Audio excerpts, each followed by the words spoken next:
तो आज हम लोगों को जो ऑर्गेनिक रिएक्शन मैकेनिज्म में पहली रिएक्शन पढ़ना शुरू करना है वो है आप लोगों की सब्स्टिट्यूशन रिएक्शन। जिस तरीके से इसका नाम बता रहा है उसी तरीके से बेसिकली ये काम भी करती है। Substitution reaction is just similar like the displacement reaction, जो कि आप ऑलरेडी क्लास 10 में पढ़ चुके हो।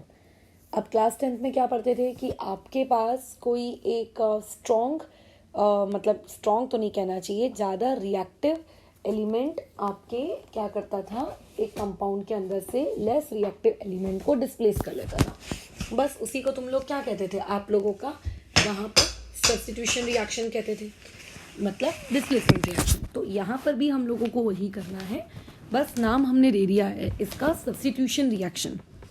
अब सब्स्टिट्यूशन रिएक्शन टोटल आप लोगों की 3 टाइप की होती है, ठीक है, जिसमें से 2 तो हमारे बहुत ही कॉमन टाइप है, SN1 और SN2, और उसके बाद होता है एक और, दैट इज आप लोगों का SNI।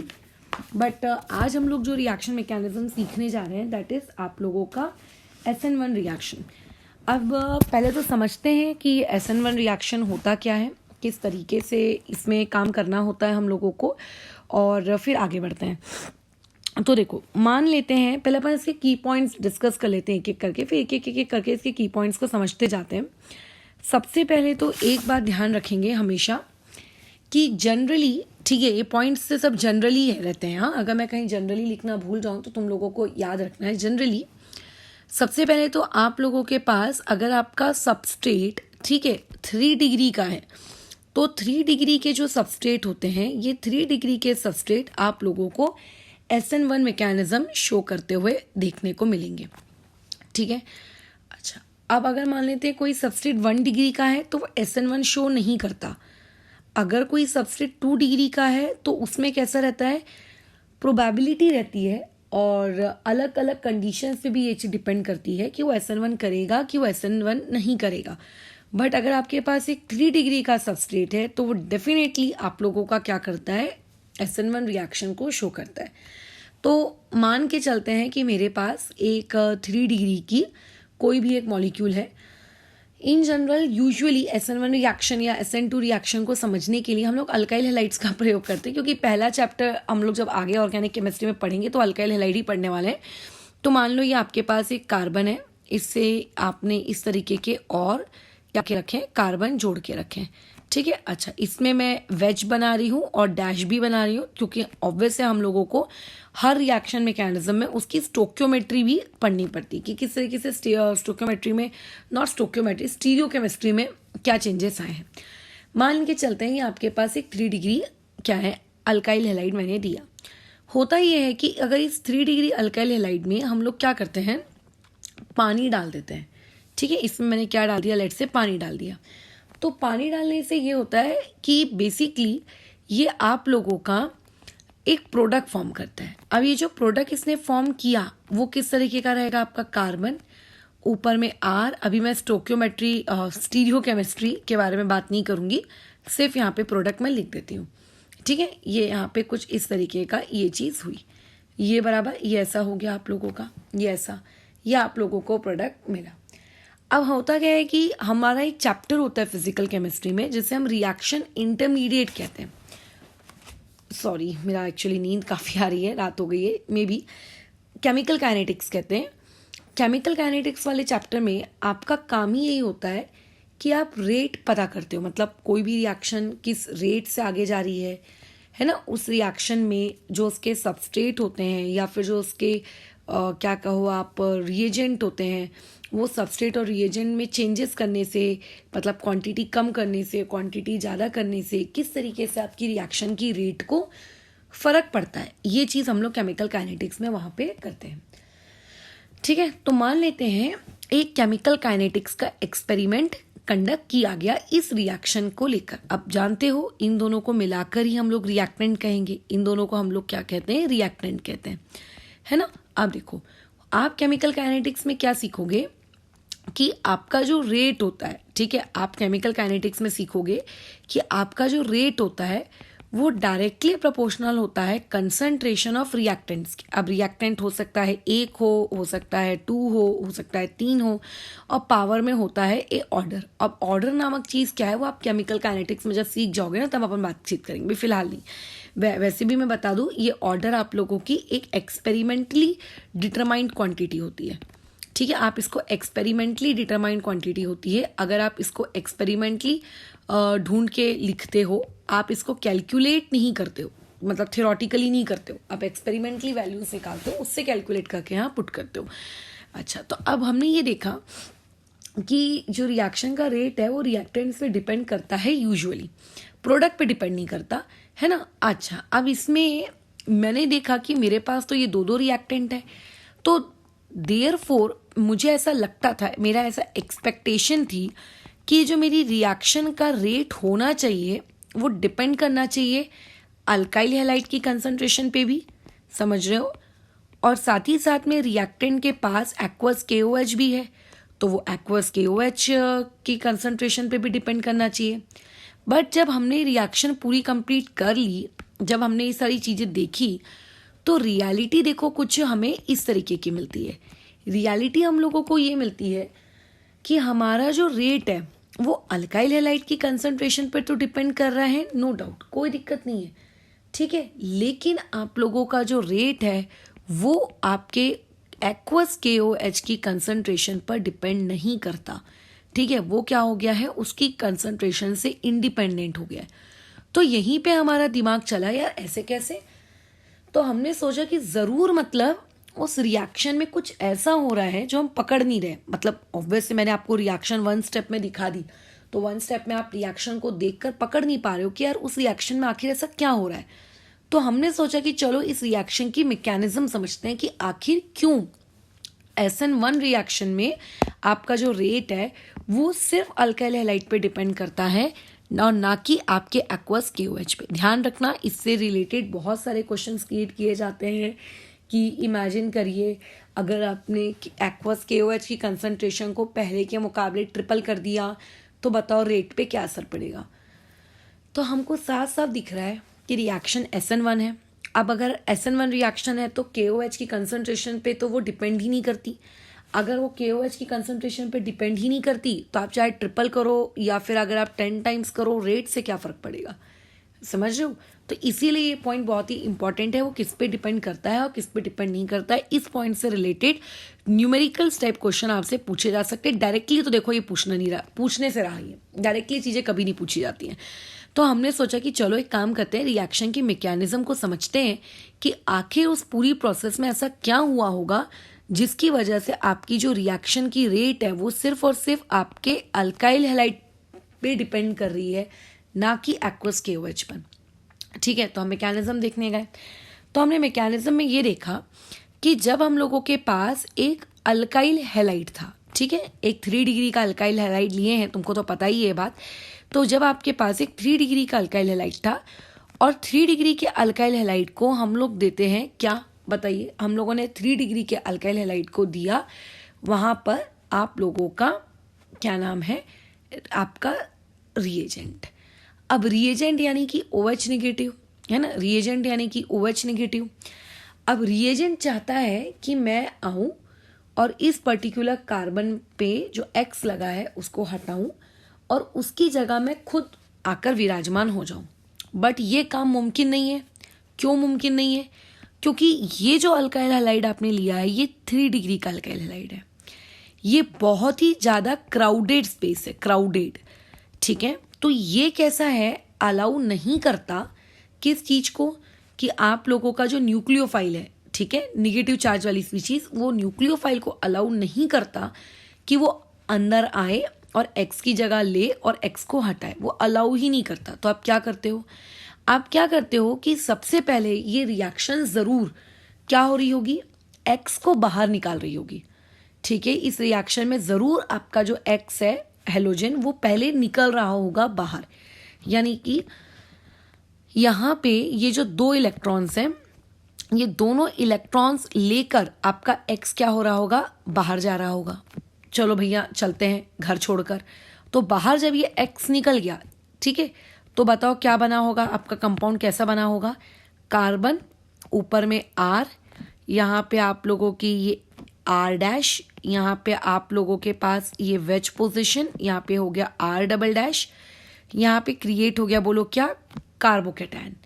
अब यहाँ पे कार्बोकेटायन क्यों क्रिएट हुआ, क्योंकि उस बॉन्ड में जो दोनों इलेक्ट्रॉन्स थे वो तो X ले गया, तो X के ऊपर निगेटिव आएगा। वैसे हमें उस X से कोई मतलब नहीं है, चलो, लेकिन फिर भी तुम्हारी सुख शांति के लिए मैं उस X को इस तरीके से लिख देती हूँ। लेकिन बेचारे वहाँ पे कार्बन के ऊपर क्या चीज क्रिएट हो गया, पॉजिटिव चार्ज। अब तुम तो जानते हो कि ये हो गई हमारी पहली स्टेप, यानी कि सबसे पहली स्टेप में बोलो क्या हुआ, सबसे पहली स्टेप में ये हुआ कि आपके पास जो X था वो X क्या हो गया, टूट गया। ठीक है, वो X क्या हो गया, टूट गया। सो देयरफॉर इस स्टेप को हम लोग कहते हैं आयनाइजेशन।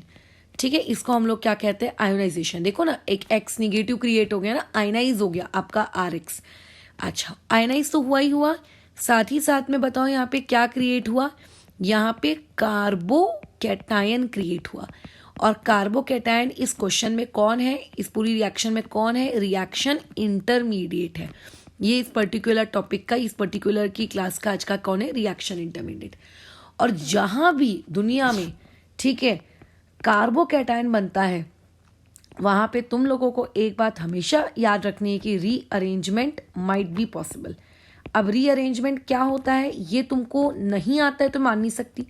इस चीज को सिखाने के पहले मैंने तुमको रीअरेंजमेंट कार्बोकैटायन का कैसा होता है ये चीज सिखा के दी है। ठीक है, अच्छा अब देखो ध्यान से, ये जो स्टेप होती है ना, जिस स्टेप में आप X को हटा रहे हो। अच्छा, अब एक बात और ध्यान रखना, ऑर्गेनिक केमिस्ट्री में हम लोग कुछ नहीं करते, हमारे पास रिजल्ट्स होते हैं।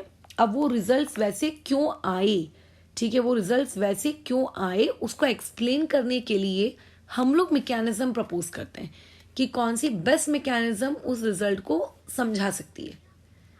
समझो कौन सी रिएक्शन उस या वो मैकेनिज्म उस पर्टिकुलर रिजल्ट्स को बेस्ट तरीके से समझा सकती है। अब हम लोगों का ऊपर में कॉन्ट्रडिक्शन आ रहा था ना कि हम एक्सपेक्ट कर रहे थे कि रेट दोनों पे डिपेंड करना चाहिए, सबस्ट्रेट पर भी और रिएजेंट पर भी। डिपेंड तो सिर्फ और सिर्फ सबस्ट्रेट पे कर रहा था, रिएजेंट से पे तो डिपेंड कर ही नहीं रहा था। तो इसीलिए हम लोगों ने क्या किया, इसकी मैकेनिज्म समझने की कोशिश की। तो हमने बोला कि अच्छा चलो मान लेते हैं पहली स्टेप है आपकी, और स्टेप नंबर 1 में बोलो क्या हो रहा है आप लोगों का, वहां पर क्या क्रिएट हो रहा है, कार्बोकैटायन। अच्छा, अब ये जो कार्बोकैटायन क्रिएट होने वाली जो ये स्टेप होती है, ये जो कार्बोकैटायन आपकी क्रिएट होने वाली स्टेप होती है, इस स्टेप में ये मतलब बेसिकली ये बहुत ही आप लोगों की स्लो स्टेप है। ठीक है, ये आपकी बहुत ही क्या होती है, स्लो स्टेप होती है, काफी क्या होती है ये स्लो स्टेप। अच्छा, जो स्लो स्टेप होती है ना, उस स्लो स्टेप को हम लोग RDS कहते हैं। उस स्लो स्टेप को हम लोग क्या कहते हैं, RDS। RDS मतलब रेट डिटरमाइनिंग स्टेप। आप ये सारी चीजें सीखोगे आगे जब केमिकल काइनेटिक्स पढ़ोगे फिजिकल केमिस्ट्री में, है ना। बट इसको हम लोग क्या कहते हैं, आप लोगों की स्लो स्टेप यानी कि RDS। अब RDS इसे क्यों कहते हैं ये मैं आगे बता दूंगी, बट इसको अभी फिलहाल RDS कहते हैं। अब इसके बाद क्या होता है, अब इसके बाद आती है बारी किसकी, आपकी स्टेप नंबर 2 की। स्टेप नंबर 2 में बेसिकली होता ये है कि जो अब कार्बोकैटायन बना था, ठीक है, स्टेप नंबर 2 में अब होता क्या है कि जो आप लोगों ने कार्बोकैटायन बनाए थे ऊपर की स्टेप में, कहाँ है वो कार्बोकैटायन, देखो अब ये जो ध्यान देना, जैसे ही ये कार्बोकैटायन बनेगा तो मुझे यहाँ पे हाइब्रिडाइजेशन बताओ कितनी हुई है, हाइब्रिडाइजेशन हो गई है sp2, है ना। अच्छा, पहले ये हाइब्रिडाइजेशन कितनी थी, sp3। तुम तो जानते हो sp3 हाइब्रिडाइजेशन यानी कि टेट्राहेड्रल ज्योमेट्री, और sp2 हाइब्रिडाइजेशन यानी कि ट्राइगोनल प्लेनर ज्योमेट्री। यानी कि अब ये जो कार्बोकैटायन है ये बेसिकली अब आपका 3D मॉलिक्यूल नहीं रहा, है ना। अब ये 3D नहीं रहा, तो इसमें आप किसी भी प्रकार का वेज और डैश मुझे दिखाने की जरूरत नहीं है। मैं नॉर्मल डंडियों से इसको रिप्रेजेंट कर रही हूँ, और मैंने यहाँ पे क्या दे दिया, एक पॉजिटिव चार्ज आपको शो करके दिखा दिया। ठीक है, अच्छा समझ रहे हो, ओके। अब होता कैसा है कि अब ये जो स्टेप है ये स्टेप नंबर 2 है, और बेसिकली किसी भी रिएक्शन में जो स्टेप्स होती हैं हमें देखने में लगता है कि वो रिएक्शन एक स्टेप में कंप्लीट हो गई है, बट वो रिएक्शन एक्चुअली मल्टीपल स्टेप्स में कंप्लीट होती है। तो ये वो मल्टीपल स्टेप की स्टेप नंबर 2 है। अब ये जो स्टेप नंबर 2 है इसमें आता है न्यूक्लियोफाइल अटैक करने।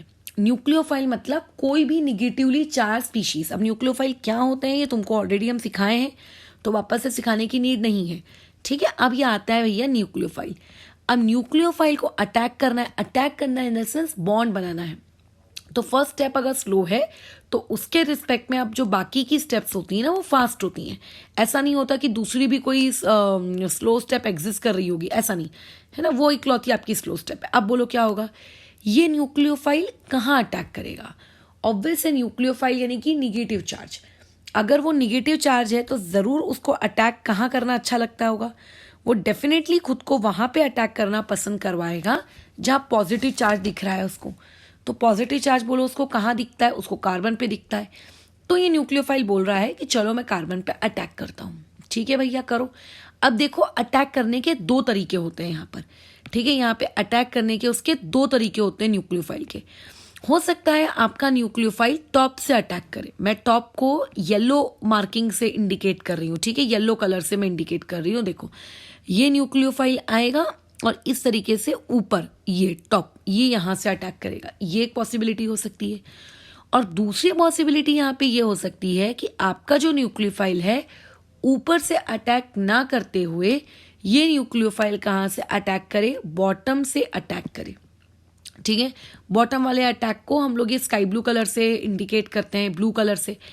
अच्छा, यानी कि ये बेसिकली क्या होगा, ऐसे नीचे से घूम कर आएगा और फिर जाकर क्या करेगा, आप लोगों के कार्बोकैटायन यानी कि कार्बन वाली पोजीशन पे क्या करेगा, अटैक करेगा। दो केसेस हो रही हैं। क्या दोनों केसेस से आंसर्स अलग अलग आते हैं? क्या इन दोनों केसेस से आंसर्स अलग अलग आते हैं क्या? तो बिल्कुल इन दोनों केसेस से आपको आंसर अलग अलग मिलते हैं। किस तरीके से मैडम आंसर अलग मिलते हैं? तो देखो, जब आपने अटैक टॉप से करवाया, ठीक है, तब आपको मैं ये नहीं कह रही कि आंसर मॉलिक्यूलर फॉर्मूला वाइज अलग मिलेगा और वाला अलग मिलेगा। जब आप टॉप से अटैक कराते हैं, ठीक है, जब आप लोगों का अटैक टॉप से होता है तो ये चीजें कैसी हो जाती है, देखो ये कार्बन, अच्छा जैसे टॉप से अटैक करेगा और न्यूक्लियोफाइल उस कार्बन से जुड़ जाएगा तो अगेन हाइब्रिडाइजेशन कितनी हो जाएगी, sp3। और अगर अगेन हाइब्रिडाइजेशन sp3 हो गई, इसका मतलब बताओ क्या, इसका मतलब ये कि फिर से टेट्राहाइड्रल ज्योमेट्री आ गई। अगर अटैक टॉप से हुआ तो टॉप पे न्यूक्लियोफाइल आकर लग जाता है और बाकी के जो तीन लोग वहां पहले से थे, आर डैश और आर डबल डैश, वो बेचारे लोग नीचे। तुम्हें पता ना टेट्राहाइड्रल वाली चीज कैसी दिखती है, हाँ जानते हैं हम लोग कि टेट्राहाइड्रल वाली चीज कैसी दिखती है। ये लोग वैसे बन जाएंगे। कैसा, देखो आर डैश आपका पहले भी वेज पे था, अभी भी वेज पे है। आर डबल डैश आपका पहले भी डैश पे था, अभी भी डैश पे है। और ये आप लोगों का बोलो कौन हो गया, ये हो गया आर। ये इस तरीके से। अगर मान लेते हैं न्यूक्लियोफाइल ने बॉटम से अटैक किया तो ये चीज कैसी दिखेगी, बस इसका उल्टा, ठीक है, बस इसका क्या दिखेगा, उल्टा। उल्टा यानी कि इन द सेंस कैसा, आपका न्यूक्लियोफाइल आपको ऐसा नीचे दिखेगा, ठीक है, ये न्यूक्लियोफाइल आपको कहाँ दिखेगा, नीचे की तरफ दिखेगा, ओके।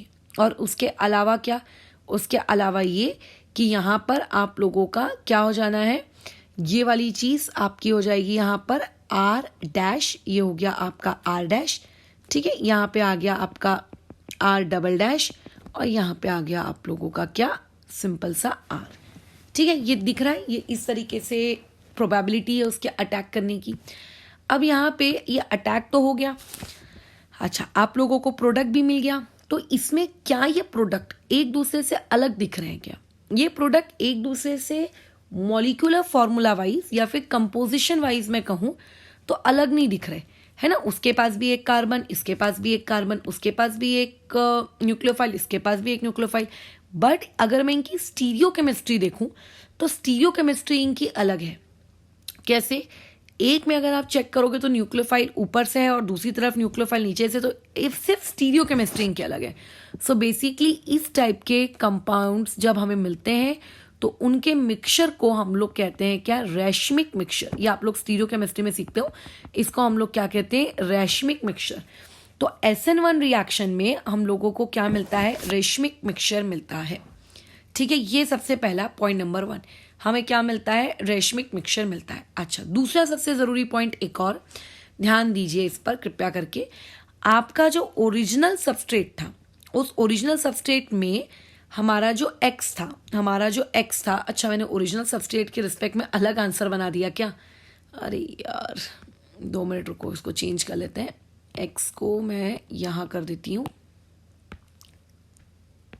2 मिनट।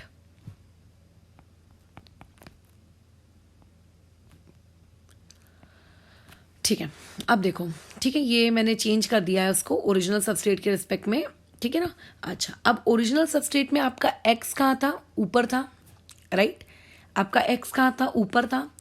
और अभी आपका जो प्रोडक्ट बना उसमें न्यूक्लियोफाइल देखो, इन दोनों में से कौन सा वाला न्यूक्लियोफाइल ऊपर है? पहला वाला मॉलिक्यूल में न्यूक्लियोफाइल ऊपर की तरफ दिख रहा है। सो ये जो प्रोडक्ट आपको बन रहा है इसे हम कहते हैं रिटेंशन वाला प्रोडक्ट।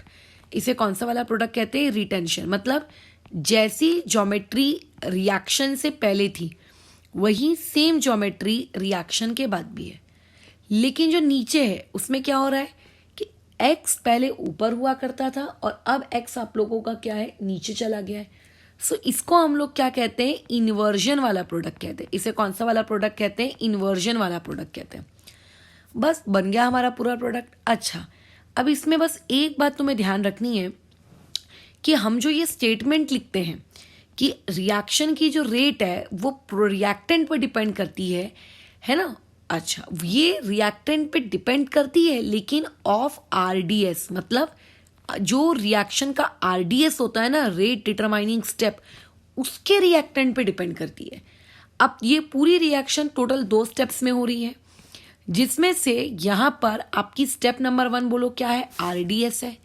स्टेप नंबर 1 क्या है? आरडीएस है। तो अगर मैं स्टेप नंबर 1 के लिए पूछूं कि स्टेप नंबर 1 का रिएक्टेंट कौन है, तो स्टेप नंबर 1 के पास तो एक ही रिएक्टेंट है। कौन? स्वयं आपका अल्काइल हैलाइड है ना, स्वयं आप लोगों का कौन? Alkyl halide. अब क्योंकि आप लोगों की स्टेप नंबर 1 आरडीएस है और जो रेट होती है रिएक्शन की, since step number 1 is RDS, तो जो रेट होगी रिएक्शन की, उसका जो रेट हम बोलते हैं ना प्रोपोर्शनल होता है रिएक्टेंट्स की पावर में ऑर्डर। लेकिन यहाँ पे ये रिएक्टेंट्स कहाँ के लिए जाते हैं? ये आरडीएस के लिए जाते हैं। और हम लोगों की आरडीएस देखो, ऊपर स्टेप नंबर 1 में आपको कितने रिएक्टेंट्स दिख रहे हैं? स्टेप नंबर 1 में एक ही रिएक्टेंट है, अल्काइल हैलाइड। इसीलिए हम लोगों की जो रिएक्शन की रेट है वो सिर्फ और सिर्फ किस पर डिपेंड करती है? अल्काइल हैलाइड पे डिपेंड करती है, ना कि आपके OH पे, क्योंकि आरडीएस में OH आ ही नहीं रहा है। अब क्योंकि आरडीएस में OH नहीं आ रहा है, इसीलिए रिएक्शन की जो रेट है आप लोगों के OH पे डिपेंड कर ही नहीं रही, क्योंकि आरडीएस में ही खुद OH नहीं है। अच्छा, आरडीएस ही क्यों लेते हैं ये तुम केमिकल काइनेटिक्स में पढ़ लेना, अभी उतना दिमाग पे जोर मत डालो, नई नई चीजें सीखोगे सब दिमाग के अंदर खिचड़ी मच जाएगी। ठीक है, सिर्फ आरडीएस का लेते हैं। आरडीएस में तो रिएक्टेंट सिर्फ एक ही है, अल्काइल हैलाइड। अच्छा, एक्सपेरिमेंटली जब देखा गया तो ये जो ऑर्डर है SN1 रिएक्शन के लिए, ये निकल के आती है कितनी? 1। इसीलिए इन रिएक्शंस को हम लोग क्या कहते हैं आप लोगों की? इसीलिए इन रिएक्शंस को हम लोग क्या कहते हैं आप लोगों की? ये कौन सी वाली टाइप की आपकी रिएक्शंस है? ये फर्स्ट ऑर्डर रिएक्शन है। ठीक है, इनका ऑर्डर बराबर कितना आता है? 1। इसीलिए इन रिएक्शंस को क्या कहा जाता है कि these are first order reaction. और क्योंकि इनकी आरडीएस में, ठीक है, इन लोगों का जो आरडीएस था उस आरडीएस में सिर्फ और सिर्फ रिएक्टेंट की तरफ एक ही मॉलिक्यूल इन्वॉल्व है, एक ही टाइप का मॉलिक्यूल इन्वॉल्व है। वो कौन? आप लोगों का अल्काइल हैलाइड। इसीलिए इन रिएक्शंस को हम लोग कौन सी वाली रिएक्शंस कहते हैं? यूनिमॉलिक्यूलर रिएक्शंस कहते हैं। कौन सी रिएक्शंस कहते हैं ये लोग? Unimolecular reactions. खत्म। ठीक है, कौन सी रिएक्शन है ये? Unimolecular reaction. समझ में आ रही बात? अच्छा, क्लियर है? ओके। तो ये कुछ बेसिक कैरेक्टरिस्टिक्स थे SN1 रिएक्शन के, शॉर्ट में रिकॉल कर लेते हैं। पहला, यहाँ पे आपको प्रोडक्ट में रेशमिक मिक्सचर मिलता है, मतलब D कॉन्फिगरेशन और L कॉन्फिगरेशन। रेशमिक मिक्सचर का मतलब क्या होता है? D+L configuration. अच्छा, D क्या होता है, L क्या होता है? ये हम लोगों ने बायोमोलिक्यूल्स जब पढ़े थे तब बातचीत की है। स्टीरियोकेमिस्ट्री में और डिटेल में बातचीत कर लेंगे तब, ताकि तकलीफ ना हो, बट इनको हम लोग D और L का मिक्सचर मिलता है। क्यों मिलता है? क्योंकि कार्बोकैटायन क्रिएट करने के बाद आप लोगों को जो कार्बोकैटायन मिलता है वो sp2 हाइब्रिडाइज होता है। sp2 हाइब्रिडाइज का मतलब ट्राइगोनल प्लेनर। ट्राइगोनल प्लेनर मतलब कोई 3D नहीं है, उसके सारे के सारे एटम्स एक ही प्लेन में है। तो जब न्यूक्लियोफाइल को अटैक करने का मौका मिलता है तो उसके पास इक्वली प्रोबेबिलिटी होती है वो टॉप से अटैक कर सकता है कि बॉटम से। अच्छा, अब कई बुक्स में आपको टॉप और बॉटम जैसे वर्ड्स ना देखने को मिलके बैक और फ्रंट जैसे वर्ड्स मिलते हैं, उससे कोई फर्क नहीं पड़ता, बस दोनों वर्ड्स एक दूसरे के अपोजिट होने चाहिए। ठीक है। अच्छा, वो एक प्रोडक्ट रिटेंशन वाला मिलता है और दूसरा प्रोडक्ट हमें इन्वर्जन, यानी कि जहां पे एक्स था वहीं सेम जगह पे आपको न्यूक्लियोफाइल लगा देना है, और इन्वर्जन में जहां एक्स था आपको उसके अपोजिट डायरेक्शन में आपका न्यूक्लियोफाइल लगाना है।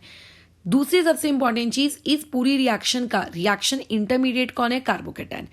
भैया याद रखना, अगर किसी भी रिएक्शन में कार्बोकैटायन बन रहा है तो वहां पे रीअरेंजमेंट की पॉसिबिलिटी तो होगी ही होगी। मतलब जहां भी कार्बोकैटायन को मौका मिलता है रीअरेंज करने का, वो खुद को रीअरेंज करेगा। तीसरी चीज, ये फर्स्ट ऑर्डर काइनेटिक्स को फॉलो करता है, यूनिमोलिकुलर रिएक्शन है और रेट सिर्फ और सिर्फ आपके अल्काइल हैलाइड पर ही डिपेंड करता है। ठीक है। अच्छा, ये ऑर्डर 1 कैसे आया, ये वाली चीज कैसे ढूंढ के दी जाती है? ये एक्सपेरिमेंटली ढूंढी जाती है, ये मैंने अपनी मर्जी से नहीं लिख दिया, ये एक्सपेरिमेंटली ढूंढा गया और इसीलिए हम लोग इसको पढ़ते हैं। ठीक है। अच्छा, ये न्यूक्लियोफाइल की कंसंट्रेशन कितनी है, रेट उस बात पे डिपेंड ही नहीं करता। न्यूक्लियोफाइल कम है, न्यूक्लियोफाइल ज्यादा है, उससे उसको कोई फर्क ही नहीं पड़ता। क्यों नहीं पड़ता? क्योंकि आप लोगों का जो आरडीएस था वो पहली वाली स्टेप थी, और पहली वाली स्टेप में ही आप लोगों के पास सिर्फ और सिर्फ क्या इन्वॉल्व हुआ था? रिएक्टेंट में से सबस्ट्रेट, रिएजेंट का तो वहां कोई काम ही नहीं था, है ना, इसीलिए। अच्छा, अब आते हैं हम लोग पॉइंट नंबर 2 में, और क्या क्या पॉइंट्स आप लोगों को सीखने को मिलते हैं SN1 रिएक्शन से। ठीक है। यूनिमोलिकुलर है, मतलब ये यूनिमोलिकुलर मतलब I'm talking about its molecularity. ये मॉलिक्यूलैरिटी वर्ड भी आपको केमिकल काइनेटिक्स में देखने को मिलेगा कि मॉलिक्यूलैरिटी क्या होती है, बट आप सिंपली अभी के लिए इतना मान के चलिए कि number of molecules involve in a RDS के लिए, है ना। अच्छा, अब बात आते हैं हम लोग इसके और क्या क्या पॉइंट्स के बारे में। तो स्टीरियोकेमिस्ट्री किसी भी रिएक्शन की अति आवश्यक होती है। क्या ये अति आवश्यक होती है? उस रिएक्शन की स्टीरियोकेमिस्ट्री। स्टीरियोकेमिस्ट्री मतलब रिएक्शन होने के बाद आपका जो प्रोडक्ट है वो रिएक्टेंट के रिस्पेक्ट में किस तरीके से अलग होगा, या फिर कितने प्रोडक्ट्स बनेंगे वगैरह वगैरह। तो देखो, स्टीरियोकेमिस्ट्री ये कहती है कि जब भी दुनिया में SN1 रिएक्शन होती है तो स्टीरियोकेमिस्ट्री में हमेशा 2 वर्ड्स हमेशा आपको पता होने चाहिए। पहला, क्या आपकी रिएक्शन स्टीरियो सिलेक्टिव है क्या? ठीक है, क्या आपकी रिएक्शन स्टीरियो सिलेक्टिव है क्या, ये पहला वर्ड होता है। और दूसरा वर्ड होता है, क्या आपकी रिएक्शन स्टीरियो स्पेसिफिक है क्या। एक होता है स्टीरियो सिलेक्टिव और दूसरा होता है स्टीरियो स्पेसिफिक। तो सबसे पहली बात कि आपकी जो रिएक्शन है ना, वो स्टीरियो स्पेसिफिक तो नहीं है। स्पेसिफिक का मतलब होता है किसी एक पर्टिकुलर जगह अटैक होना। क्या इस रिएक्शन में क्या अटैक किसी एक पर्टिकुलर जगह पर हो रहा है क्या? नहीं। यहां तो आप फ्रंट से भी कर सकते हो, बैक से भी कर सकते हो, टॉप से भी कर सकते हो, बॉटम से भी कर सकते हो, राइट। तो कोई ऐसा तो नहीं है कि नहीं यार टॉप से हुआ तो हुआ, नहीं तो नहीं होंगे, ऐसा तो नहीं है। ये दोनों जगह पे इसकी प्रोबेबिलिटी है। So therefore these reactions are not stereospecific. ये रिएक्शन स्टीरियो स्पेसिफिक नहीं होती। क्यों? क्योंकि nucleophile can attack from 2 directions. किसी एक डायरेक्शन से अगर वो अटैक करता है और दूसरे डायरेक्शन से कर ही नहीं पाएगा या हो ही नहीं सकता है, ठीक है, इसी तब हम लोग उसको क्या कहते हैं, आप लोग स्टीरियो स्पेसिफिक कहोगे। लेकिन ये तो भैया 2 डायरेक्शंस इसको अलाउड है, so this is not stereo specific. अच्छा, दूसरी बात, क्या इस रिएक्शन में सिर्फ एक प्रोडक्ट मिल रहा है क्या? बिल्कुल नहीं, है ना। यहां पे तो आपको 2 प्रोडक्ट्स मिल रहे हैं। So these reactions are not stereoselective. ये रिएक्शंस आप लोगों की स्टीरियो सिलेक्टिव भी नहीं है। स्टीरियो सिलेक्टिव का मतलब आप लोगों का जो प्रोडक्ट है वो आपको एक मिलना चाहिए, तो यहाँ पे प्रोडक्ट्स आपको एक नहीं मिल रहा है। So therefore these reactions are also not आप लोगों का स्टीरियो सिलेक्टिव। ना तो ये रिएक्शन स्टीरियो स्पेसिफिक होती है, ना तो ये रिएक्शंस आप लोगों की स्टीरियो सिलेक्टिव होती हैं। ये बेसिक SN1 मैकेनिज्म जो इंसान पढ़ता है उसको SN1 मैकेनिज्म के बारे में इतना तो आना ही चाहिए, ठीक है। अच्छा, अब और क्या क्या पॉइंट्स हैं, अब देखो इस रिएक्शन में ध्यान से मेरी बात सुनना कि मैंने क्या तुमसे कहा है, उसको लेकर अपन आगे बातचीत करेंगे। एक रिएक्शन में आप कौन सा सॉल्वेंट लेते हो, ये बहुत इंपॉर्टेंट पैरामीटर होता है ना। जैसे हम लोगों ने जब टाइप्स ऑफ सॉल्वेंट वाला वीडियो पढ़े थे तो हमने कैसे किए थे, हम सॉल्वेंट्स को क्लासिफाई करते हैं, polar solvents, non polar solvents. Polar solvents में हम लोग बातचीत करते हैं पोलर प्रोटिक सॉल्वेंट, और फिर बातचीत करते हैं पोलर ए प्रोटिक सॉल्वेंट। याद आ रहा है तुम लोगों को? हाँ, तो सॉल्वेंट का क्या रोल होता है तुम्हें जहां तक याद होगा, जब न्यूक्लियोफिलिसिटी वाला वीडियो अपन पढ़े थे तो उस वक्त अपन ने ये देखा था कि अगर सॉल्वेंट पोलर प्रोटिक होता है तो कई बार वो रिएक्शन की न्यूक्लियोफिलिसिटी को बढ़ाता है, घटाता है। तुम्हें कुछ याद आ रहा होगा। तो बस यहाँ पे अपन को सॉल्वेंट के बारे में देखना है। तो एक बात तुम्हें हमेशा पता होनी चाहिए, भले ही तुम्हें उसका रीजन पता हो ना पता हो या भूल गए हो तो भी चलेगा, लेकिन तुम्हें रूल याद होना चाहिए, वो ये कि SN1 रिएक्शंस जो होती हैं उनको फेवर करता है पोलर प्रोटिक सॉल्वेंट। क्यों करता है मैं समझा के दे देती हूँ, बट अगर नहीं भी याद रहता है आगे के लिए, बट फिर भी आपको ये चीज पता होनी बहुत जरूरी है कि पोलर प्रोटिक सॉल्वेंट्स क्या करते हैं, आपकी SN1 रिएक्शन के लिए फेवरेबल होते हैं। मतलब अगर आप मीडियम एक्वस रखते हो, क्योंकि एक्वस मतलब पानी, पानी मतलब पोलर, तो वो रिएक्शन को और SN1 डायरेक्शन की तरफ खींचेगा। वो बोलेगा कि हाँ और रिएक्शन SN1 हो, SN1 हो, SN1 हो। ठीक है, फॉर एग्जाम्पल अगर मान के चलते हैं कि तुम्हारे पास, मैं ये कहती हूँ कि आपके पास एक 3 डिग्री का अल्काइल हैलाइड है, आपने यहाँ पे न्यूक्लियोफाइल यूज कर रहे हो। अब लेकिन आपको 3 केसेस हैं। पहला केस है आपके पास कि आपने वाटर का इस्तेमाल किया है एज अ सॉल्वेंट, दूसरा केस है आपने अमोनिया का इस्तेमाल किया है एज अ सॉल्वेंट, और तीसरा केस है कि आपने क्या किया है, अल्कोहल का इस्तेमाल किया है एज अ सॉल्वेंट। अब मान लेते हैं यहाँ पे रिएक्शन का रेट R1 है, यहाँ पे रिएक्शन का रेट R2 है, और यहाँ पे ये रिएक्शन का रेट R3 है। अब आपको पूछा जा रहा है कि what is the relationship between R1, R2 and R3। तो याद रखना, सबसे पहले तो हमको ये पहचानना रहता है कि एक रिएक्शन कौन सी कैटेगरी की है। फिलहाल अगर अभी आप SN1 रिएक्शन पढ़ रहे हो तो आपके लिए उतना कठिन नहीं है बोल पाना कि हाँ मैडम ये SN1 रिएक्शन है। मेन समस्या तो तब आती है जब आप लोगों को क्या करने को दिया जाए, प्रॉब्लम सॉल्व करने को दी जाए, और उस वक्त आपको खुद डिटरमाइन करना रहता है कि रिएक्शन SN1 है कि SN2 है, E1 है कि E2। उस वक्त बहुत बड़ी मुसीबत क्रिएट होती है क्योंकि कंफ्यूज रहते हैं हम लोग। ठीक है, अच्छा फिलहाल तो अभी मैं जानती हूँ ये SN1 रिएक्शन है, और मैं ये भी जानती हूँ कि पोलर प्रोटिक सॉल्वेंट रिएक्शन को फेवर करते हैं। अब आपको ये बताना है कि जो 3 सॉल्वेंट दिए क्या ये पोलर है। तो देखो तीनों ही सॉल्वेंट पोलर है। अगर तुम्हें ये नहीं पता कि पोलर सॉल्वेंट किसे कहते हैं और किसे नहीं कहते, तो तुम पहले जाके वो वीडियो देखो सॉल्वेंट्स वाला। ठीक है, अच्छा अब इसमें हम जानते हैं कि ये पोलर प्रोटिक तो तीनों के तीनों है। अब बात यहाँ पे ये आती है कि सबसे ज्यादा पोलर कौन है। तो हम जानते हैं कि इन सब में सबसे ज्यादा पोलर कौन होता है, आप लोगों का वाटर।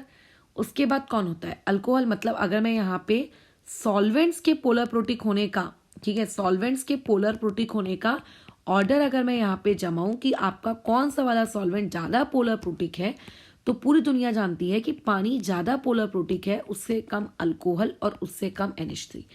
और अभी अभी हमने बताया कि सॉल्वेंट जितना ज्यादा पोलर प्रोटिक होगा वो रिएक्शन को उतना ज्यादा फेवर करेगा।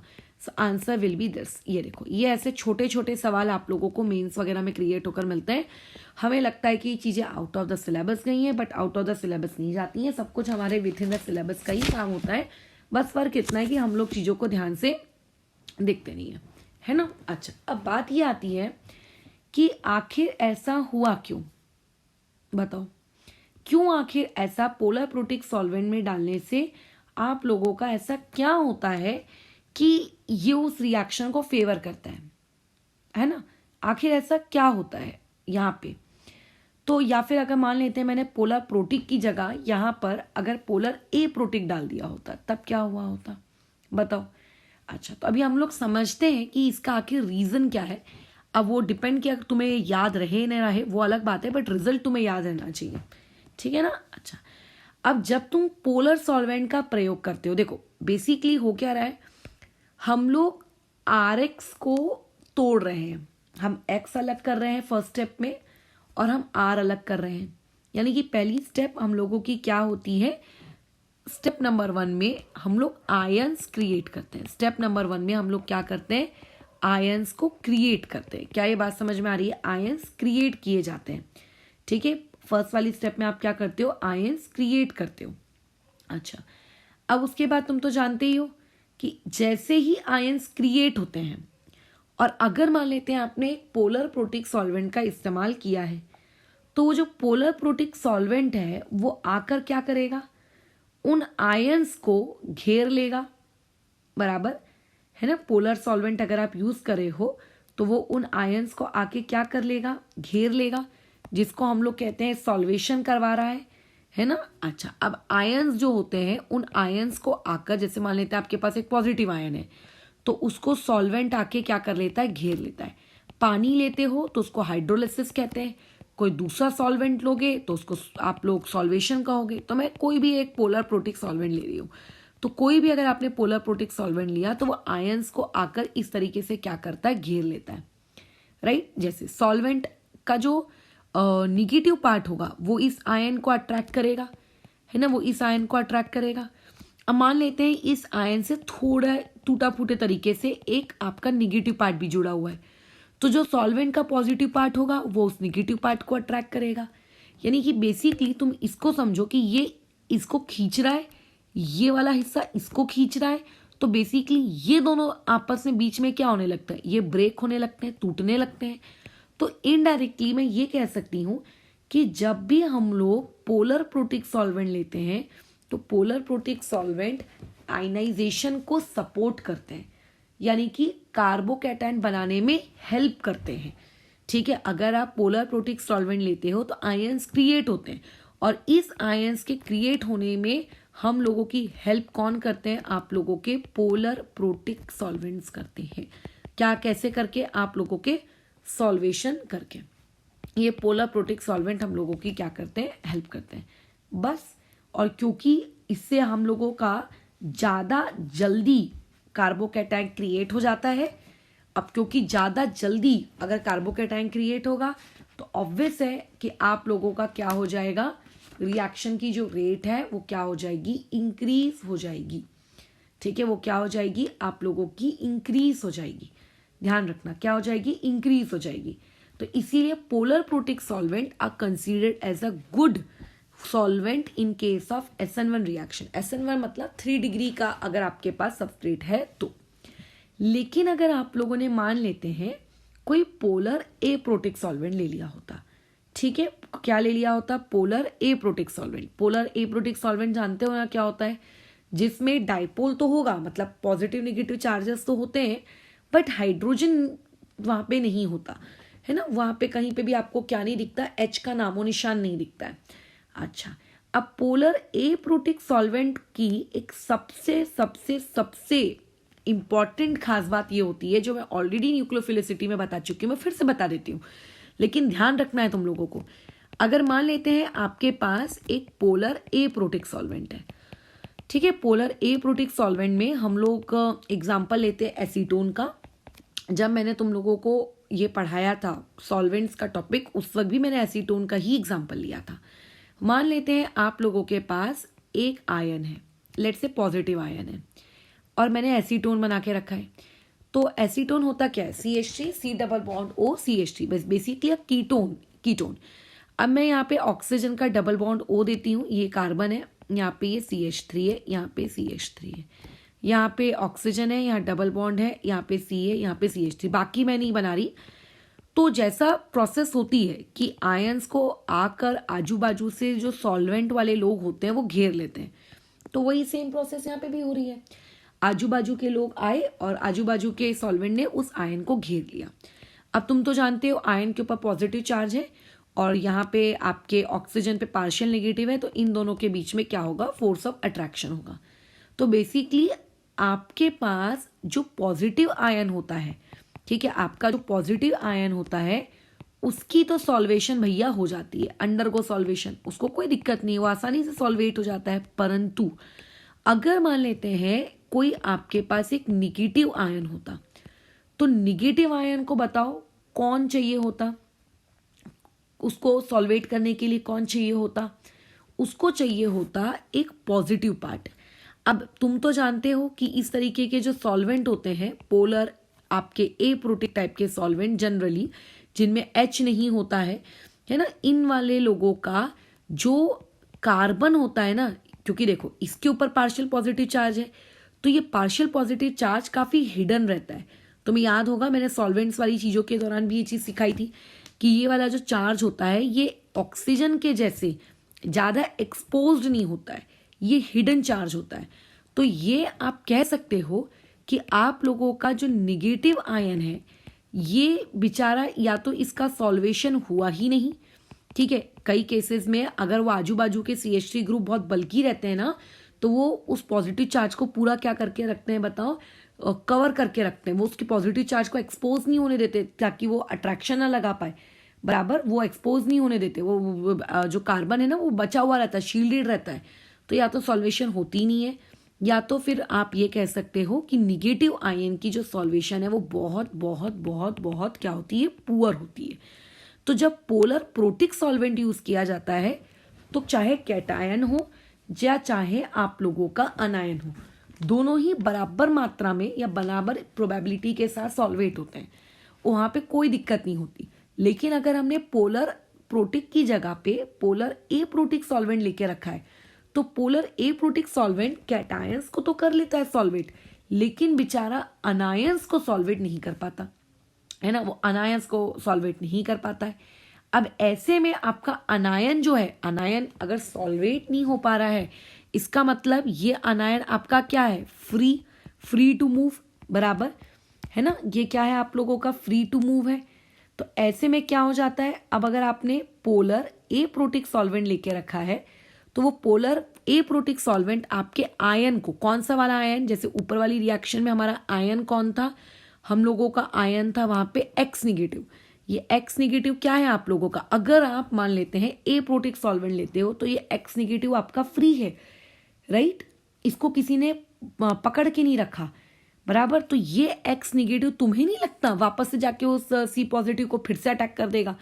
तो आप अगर चाहते हो कि एक्स निगेटिव जाए, सी प्लस से अलग हो, तो उस एक्स निगेटिव को आपको क्या करना पड़ेगा, जकड़ना पड़ेगा ना कि भाई तू कहीं मत जा, तू अपना अलग रहे। वो एक्स निगेटिव क्यों अलग रहेगा, वो उसको कहीं से कोई स्टेबिलिटी नहीं मिल रही, बॉन्ड तोड़ के आयन में खुद को उसने कन्वर्ट करा लिया, उसका क्या फायदा हुआ बताओ। कार्बन का तो चलो फायदा भी हुआ, उसको आजू बाजू से सॉल्वेशन हो गया उसका, और तुम तो जानते हो सॉल्वेशन के दौरान एनर्जी रिलीज होती है तो स्टेबिलिटी बढ़ती है।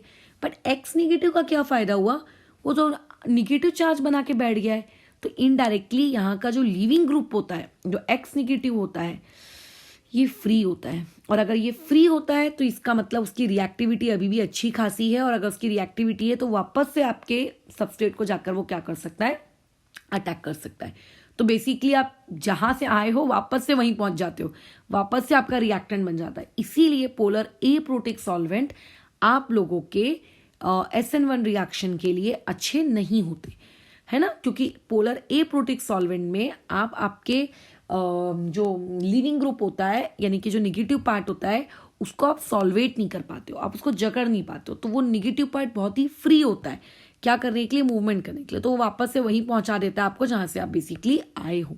और ये चीज मैं नहीं कह रही हूं, ये चीज एक्सपेरिमेंट्स कहते हैं, ठीक है। अब जैसे मान लेते हैं अल्कोहल है, अल्कोहल में अगर आप पानी मिलाकर SN1 रिएक्शन कराओगे, और एक आप मान लो प्योर अल्कोहल के साथ SN1 रिएक्शन करा रहे हो, रिएक्शन हजारों टाइम्स तेज हो जाती है। ये चीजें एक्सपेरिमेंटली निकाली गई, देखी गई, उसके बाद ये रिजल्ट्स आपको बताए जा रहे हैं। ये रिजल्ट पहले आपको नहीं बताए जा रहे कि अपन अपने अपने कुछ रिजल्ट्स बना ले रहे हैं और पता नहीं भैया राम भरोसे चल रही है रिएक्शन, ऐसा नहीं होता है। पहले रिजल्ट्स आए हैं और रिजल्ट्स के बाद हम लोगों ने ये सारे के सारे क्या बनाए, हम लोगों के रूल्स बनाए कि अच्छा जरूर ऐसा ऐसा हुआ होगा, वैसा वैसा हुआ होगा, ऑल एंड ऑल, ठीक है। ये आप लोगों का एक पॉइंट। तो सॉल्वेंट बहुत इंपॉर्टेंट रोल प्ले करता है। तो चाहे कुछ भी हो जाए, किसी भी रिएक्शन मैकेनिज्म में कौन सा वाला सॉल्वेंट बेटर है, कौन सा वाला बेकार है, ये आपको पता होना चाहिए, ठीक है। अच्छा, अब उसके अलावा एक और सबसे जरूरी चीज होती है, लीविंग ग्रुप कैसा है आपके पास। देखो इस रिएक्शन में ये रिएक्शन बेसिकली तब तक फॉरवर्ड नहीं जाएगी, या ये रिएक्शन तब तक प्रोडक्ट नहीं बनाएगी जब तक आपका न्यूक्लियोफाइल अंदर नहीं आएगा, तभी तो प्रोडक्ट बनेगा। बट न्यूक्लियोफाइल तब तक अंदर नहीं आएगा जब तक, बोलो क्या ना हो, जब तक आप लोगों का वो पॉजिटिव चार्ज यानी कि कार्बोकैटायन क्रिएट ना हो। कार्बोकैटायन कब तक क्रिएट नहीं होगा? जब तक उसको एक्स यानी कि लिविंग ग्रुप छोड़कर नहीं जाएगा। तो इनडायरेक्टली क्या मैं एक छोटी सी समरी बना सकती हूँ कि आपको प्रोडक्ट तब बहुत जल्दी मिलता है, प्रोडक्ट आपको जल्दी मिलेगा जब आप लोगों का न्यूक्लियोफाइल जल्दी अटैक करेगा, है ना। न्यूक्लियोफाइल अगर जल्दी अटैक करता है तो प्रोडक्ट भी जल्दी मिलेगा। तो हमने सवाल पूछा कि न्यूक्लियोफाइल तू अटैक क्यों नहीं कर रहा जल्दी? तो न्यूक्लियोफाइल रिटर्न में ये जवाब देता है, अरे यार एक्स निगेटिव गया नहीं ना, एक्स निगेटिव अगर जल्दी जाएगा तो मैं जल्दी आऊंगा। तो बेसिकली एक्स निगेटिव कितना जल्दी जाता है ना, उस पे पूरा का पूरा बेसिकली आप लोगों का गेम बैठा हुआ है। जितना जल्दी एक्स निगेटिव जाएगा उतने जल्दी प्रोडक्ट बनेगा। अब एक्स निगेटिव के जाने को हम लोग क्या कहते हैं? लीविंग ग्रुप एबिलिटी कहते हैं। क्या ये चीज आपको इससे पहले सिखाई गई है? बिल्कुल अलग से लिविंग ग्रुप एबिलिटी का वीडियो बनाया गया है। तो अगर आपके लिविंग ग्रुप यानी कि जो पहले से एक्स जुड़ा हुआ है आप लोगों के सबस्ट्रेट में, अगर उसकी लिविंग ग्रुप की एबिलिटी ज़्यादा अच्छी होगी तो ऑटोमेटिकली प्रोडक्ट भी क्या होगा? जल्दी बनेगा। और अगर प्रोडक्ट जल्दी बनेगा इसका मतलब आप ये कह सकते हो कि जो रिएक्शन का जो रेट है वो रेट क्या होगा? ज़्यादा होगा। रेट ज़्यादा होने का मतलब ही क्या होता है? कि प्रोडक्ट जल्दी बन रहा है। सो बेसिकली मैं ये कह सकती हूँ कि आप लोगों के SN1 रिएक्शन में जो रिएक्शन का रेट होता है वो रिएक्शन का रेट आपके डायरेक्टली प्रोपोर्शनल होगा लिविंग ग्रुप एबिलिटी के। जितना अच्छा आपका लिविंग ग्रुप होगा उतना बेटर तरीके से SN1 रिएक्शन होगी। अब लिविंग ग्रुप कौन सा बेटर होता है, कौन सा पुअर होता है, क्या ये तुमको सिखाया है? बिल्कुल एक वीडियो बनाकर समर्पित करके सिखाया है ना। और उसमें ये भी बोला था कि इसको बेसिसिटी के साथ कंफ्यूज मत कर लेना। तो इस वाली चीज को थोड़ा आज रिकॉल कर लेना, ठीक है। मैं लगे तो एक बार डिस्क्रिप्शन में इसकी लिंक डाल दूंगी ताकि तुम रिकॉल कर सको। अब इसी के बेसिस पे एक छोटा सा सवाल हम देखते हैं कि कैसे। अब जैसे मान लेते हैं आप लोगों के पास ऑप्शन दिया जाता है, ठीक है, कि कौन सा वाला रिएक्शन का रेट ज़्यादा होगा। एक 3 डिग्री का मतलब CR3 मान लो I है, एक CR3 आपके पास F है। अब आपको पूछा गया कि बताओ दोनों ही रिएक्शन SN1 हो रही है, ये हम जानते हैं। कैसे पता है? फिलहाल तो ये 3 डिग्री है तो वैसे भी पता ही था, और पार्ट भी हम SN1 का ही पढ़ रहे हैं। तो 3 डिग्री है ये हम जानते हैं। इसके रिएक्शन का रेट है R1 और इसके रिएक्शन का रेट है R2। अब आप मुझे बताइए कि किसके रिएक्शन का रेट ज़्यादा होगा। तो यहाँ पे जो चीज़ चेंज हो रही है वो क्या है? देखो लिविंग ग्रुप, यहाँ पे लिविंग ग्रुप I है, यहाँ पे लिविंग ग्रुप F है। अब तुम अपना छोटा सा ब्रेन इस्तेमाल करो कि पुरानी क्लासेस में क्या सीखे थे। अब पुरानी क्लासेस को ध्यान करके बताओ कि कौन ज़्यादा बेटर लिविंग ग्रुप होता है। I आपका एक बेटर लिविंग ग्रुप होता है ना। I आपका कैसा होता है? बेटर लिविंग ग्रुप होता है।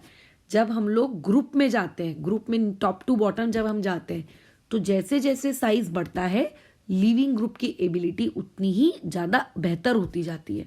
तो अगर मैं लिविंग ग्रुप एबिलिटी के अकॉर्डिंग जज करूं तो I नेगेटिव एक बेटर लिविंग ग्रुप होता है as compare to F negative. So therefore reaction का रेट R1 ज़्यादा होगा एज कंपेयर टू व्हाट? आप लोगों के R2। ठीक है, ये इस तरीके से ये चीज़ ऐसी होगी। समझ रहे हो कि ये ऐसा किया जाता है, बराबर।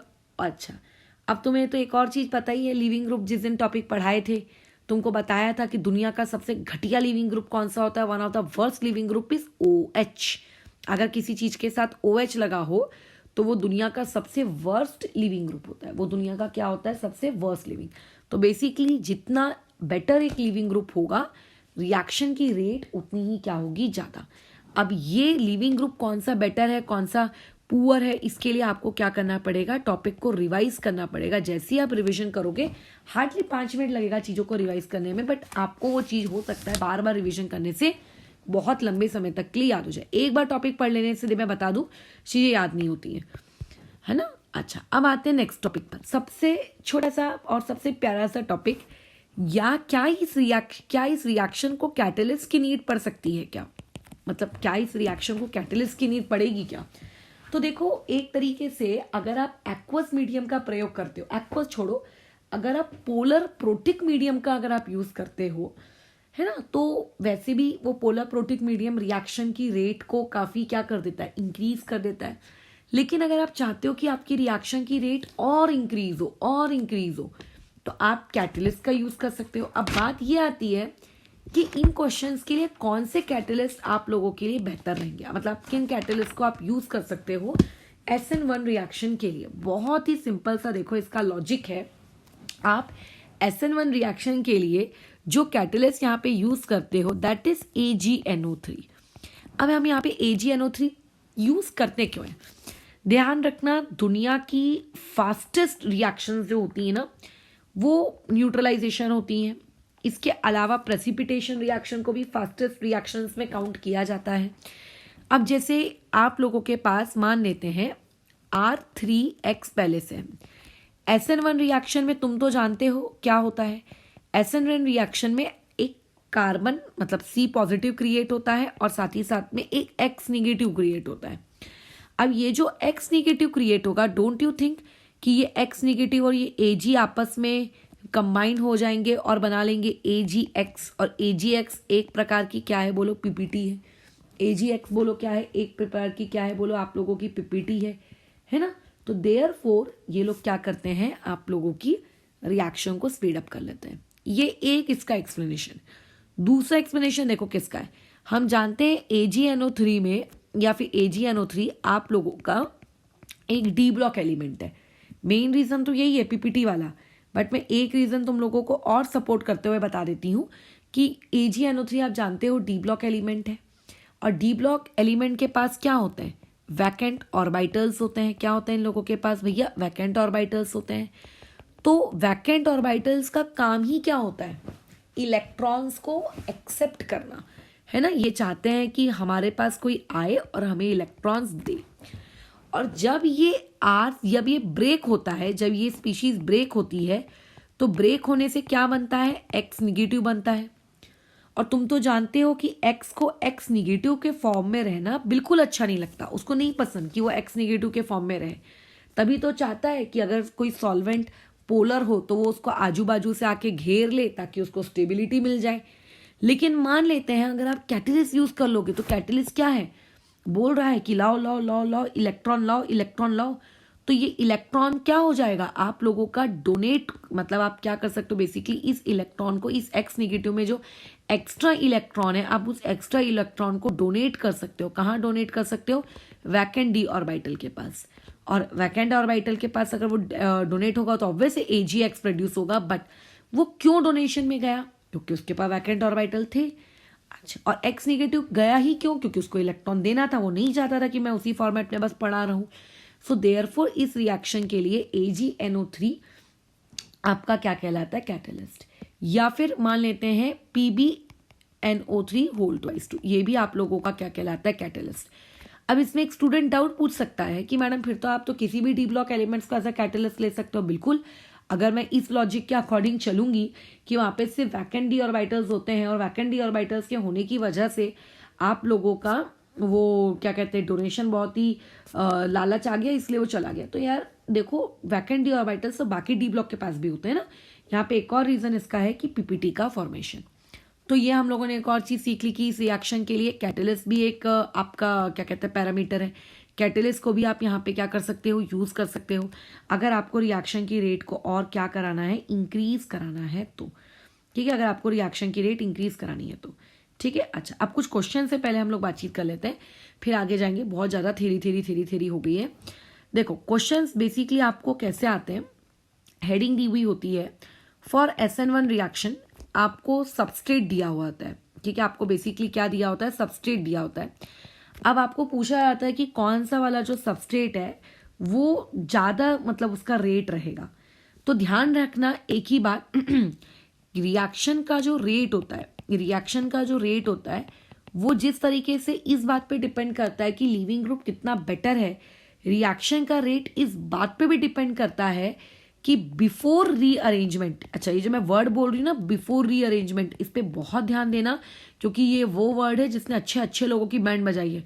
बिफोर रीअरेंजमेंट कार्बोकैटायन की स्टेबिलिटी। देखो रीअरेंज होने के बाद तो हर कार्बोकैटायन स्टेबल हो ही जाता है, बट रीअरेंज होने से पहले कौन सा कार्बोकैटायन कितना ज्यादा स्टेबल था, रिएक्शन का रेट उस बात पे डिपेंड करता है। ठीक है, जो कार्बोकैटायन जितना ज्यादा स्टेबल होगा, रिएक्शन का जो रेट है वो उतना ही क्या होगा, ज्यादा होगा।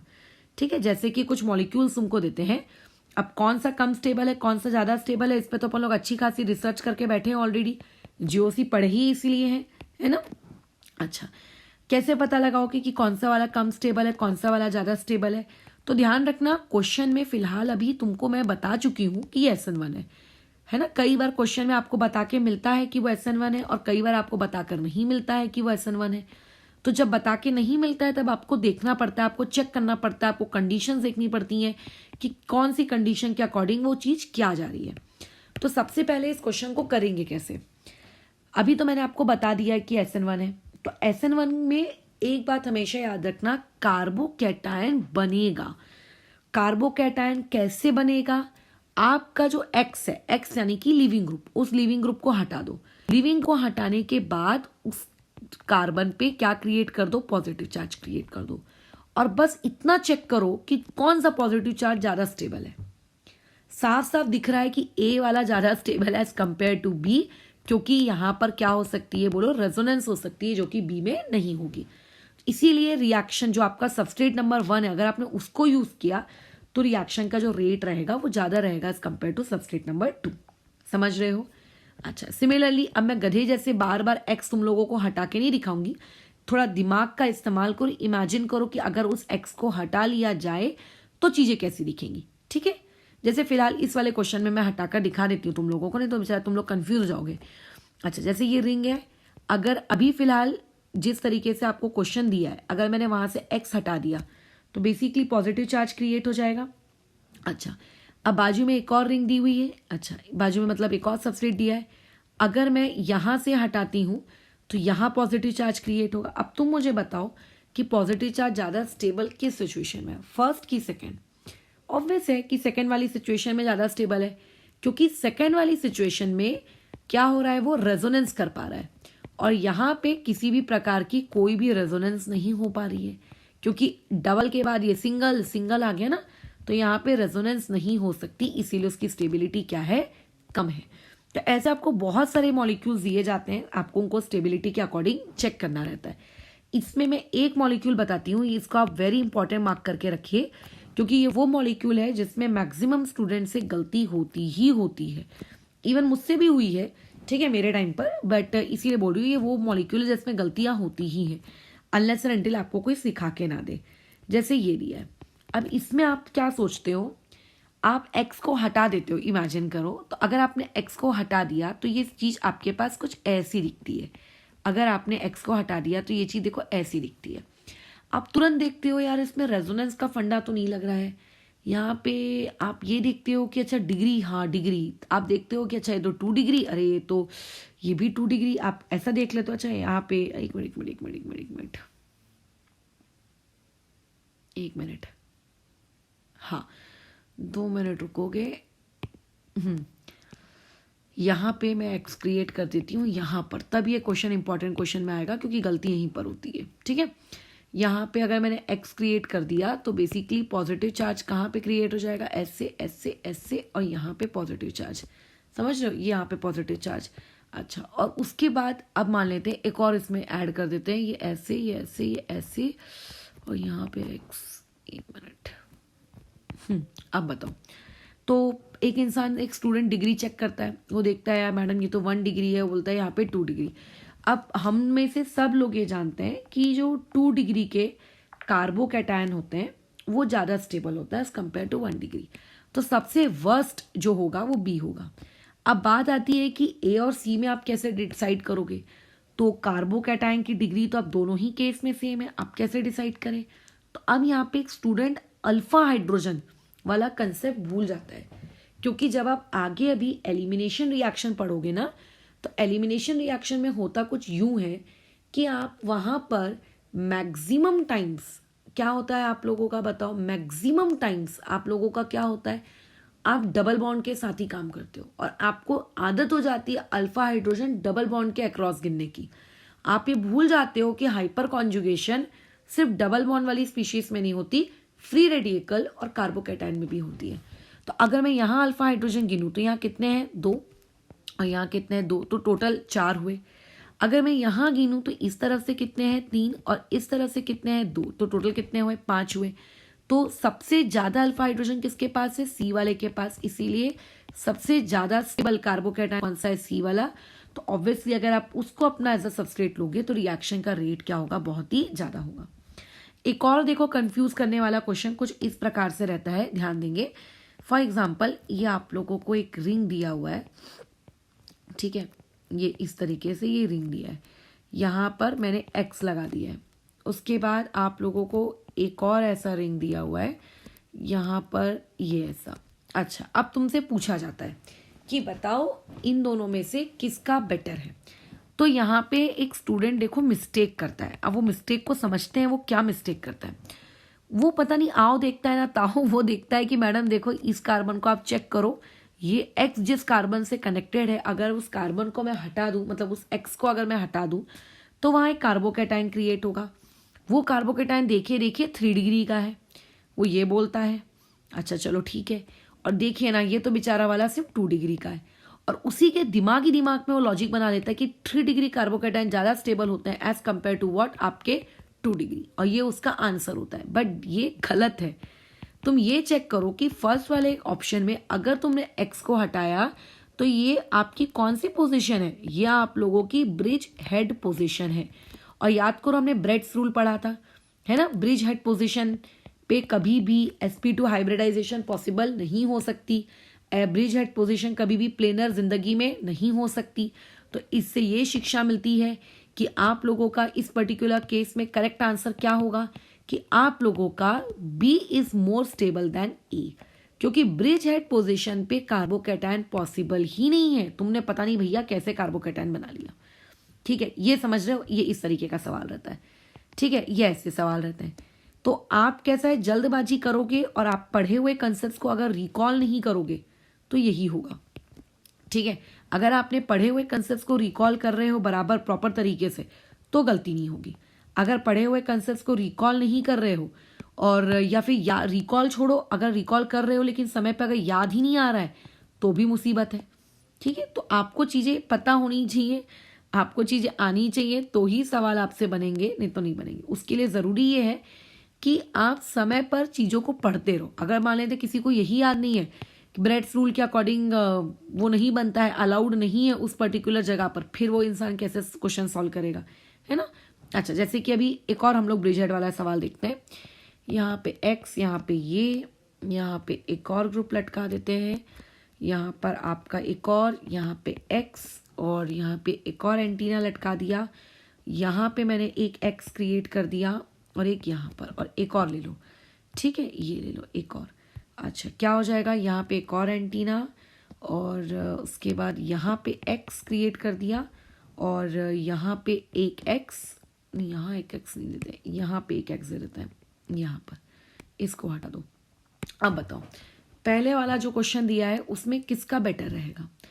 तो अगर तुम यहाँ पर चेक करो तो एक्स निकलने के बाद तुम्हें साफ साफ दिख रहा है ये क्रिएट हो रहा है साइक्लोप्रोपाइल कैटायन, सीपीसी। और हम तो जानते हैं कि दुनिया में सीपीसी जो होता है वो सबसे ज्यादा स्टेबल होता है ना, एक्सेप्शनली। तो इसीलिए आप लोगों का जो बी है वो बेटर रहेगा as compare to what A. तो सीपीसी को अगर तुम भूल चुके हो तो एक दिक्कत है। अच्छा, इस वाले क्वेश्चन में हम लोग मूव करते हैं। इस वाले को देखो, इस पे सबसे पहले तो आप ब्रिज हेड पोजीशन पे कहाँ गधे समान एक्स लगाए, पहले तो आप उसको आइडेंटिफाई करो और उसको निकालो। तो हमें ये साफ साफ दिख रहा है कि ये पोजीशन जो है ये हम लोगों की कौन सी पोजीशन है, ब्रिज हेड पोजीशन है।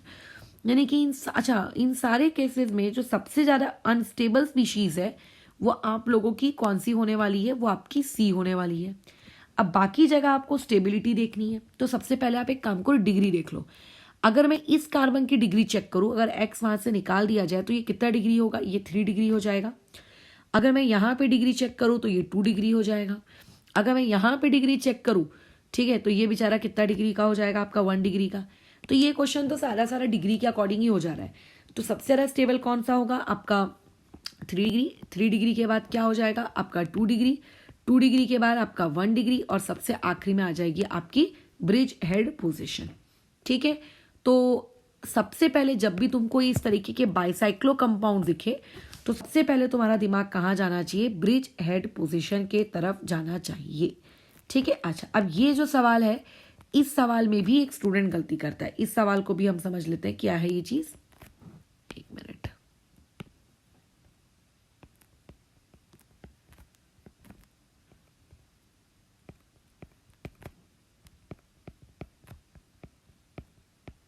यार ये अटक क्यों रहा है। देखो चलो अब बताओ कि इनमें से कौन ज़्यादा स्टेबल है।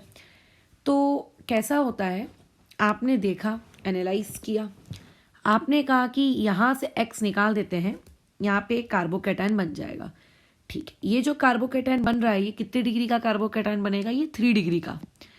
अगर आप x यहाँ से निकालोगे तो यहाँ क्या बनेगा, यहाँ पे कार्बोकेटायन बनेगा 2 डिग्री का, लेकिन मतलब भले ही आपका बनेगा 3 डिग्री का, बट साथ ही साथ में ये CpC भी होगा। और दुनिया जानती है CpC के केस में उसकी स्टेबिलिटी बहुत ज़्यादा होती है as compare to the other one, इसीलिए यहाँ पे आपका बी ज़्यादा बेटर ऑप्शन रहेगा एज कंपेयर टू ए। ठीक है, तो रिएक्शन का रेट किसके लिए ज़्यादा रहेगा, अगर आप बी का इस्तेमाल करते हो तो रिएक्शन का रेट आपका कैसा रहेगा, ज़्यादा रहेगा। ठीक है, अच्छा अब जैसे कि ये है, मान लेते हैं ये सवाल है, यार ये अटक रहा है। ठीक है, ये ऐसे ये है, मान के चलो। अब बताओ अब किसका रहेगा ज़्यादा स्टेबल। हम x को हटाते हैं, x को हटाने के बाद देखो क्या डिग्री आपको देखने को मिलेगी, ये कार्बन और कितने कार्बन से जुड़ा है, आप कहोगे ये तो 2 डिग्री है ना, डिग्री के नज़र से अगर आप देखोगे तो ये 2 डिग्री है। बाजू वाले के पास आ जाओ, बाजू वाले की अगर कोई तुमसे डिग्री पूछ लेता है तो बाजू वाला भी आपको कितने डिग्री का दिख रहा है, वो भी आपको 2 डिग्री का दिख रहा है। तो इस बार तो आपने डिग्री भी सेम कर दी है, फिर डिग्री के अकॉर्डिंग अब मैं कैसे पहचानूं कि ये कौन सा वाला कम है कौन सा वाला ज़्यादा है। इस बार तो डिग्री भी दोनों की सेम कर दिए हो। तो इस बार हम जो चेक करते हैं वो होते हैं अल्फा हाइड्रोजन्स। क्या चेक करते हैं हम, अल्फा हाइड्रोजन्स। देखो अगर ये x चला जाता है और अगर इस कार्बन पे पॉजिटिव चार्ज क्रिएट हो जाता है, ठीक है, तो क्या होगा बताओ, यहाँ पर आप लोगों का यहाँ पे कितने अल्फा हाइड्रोजन, 3 अल्फा हाइड्रोजन, और यहाँ कितने अल्फा हाइड्रोजन होंगे, यहाँ पे होंगे मात्र 1।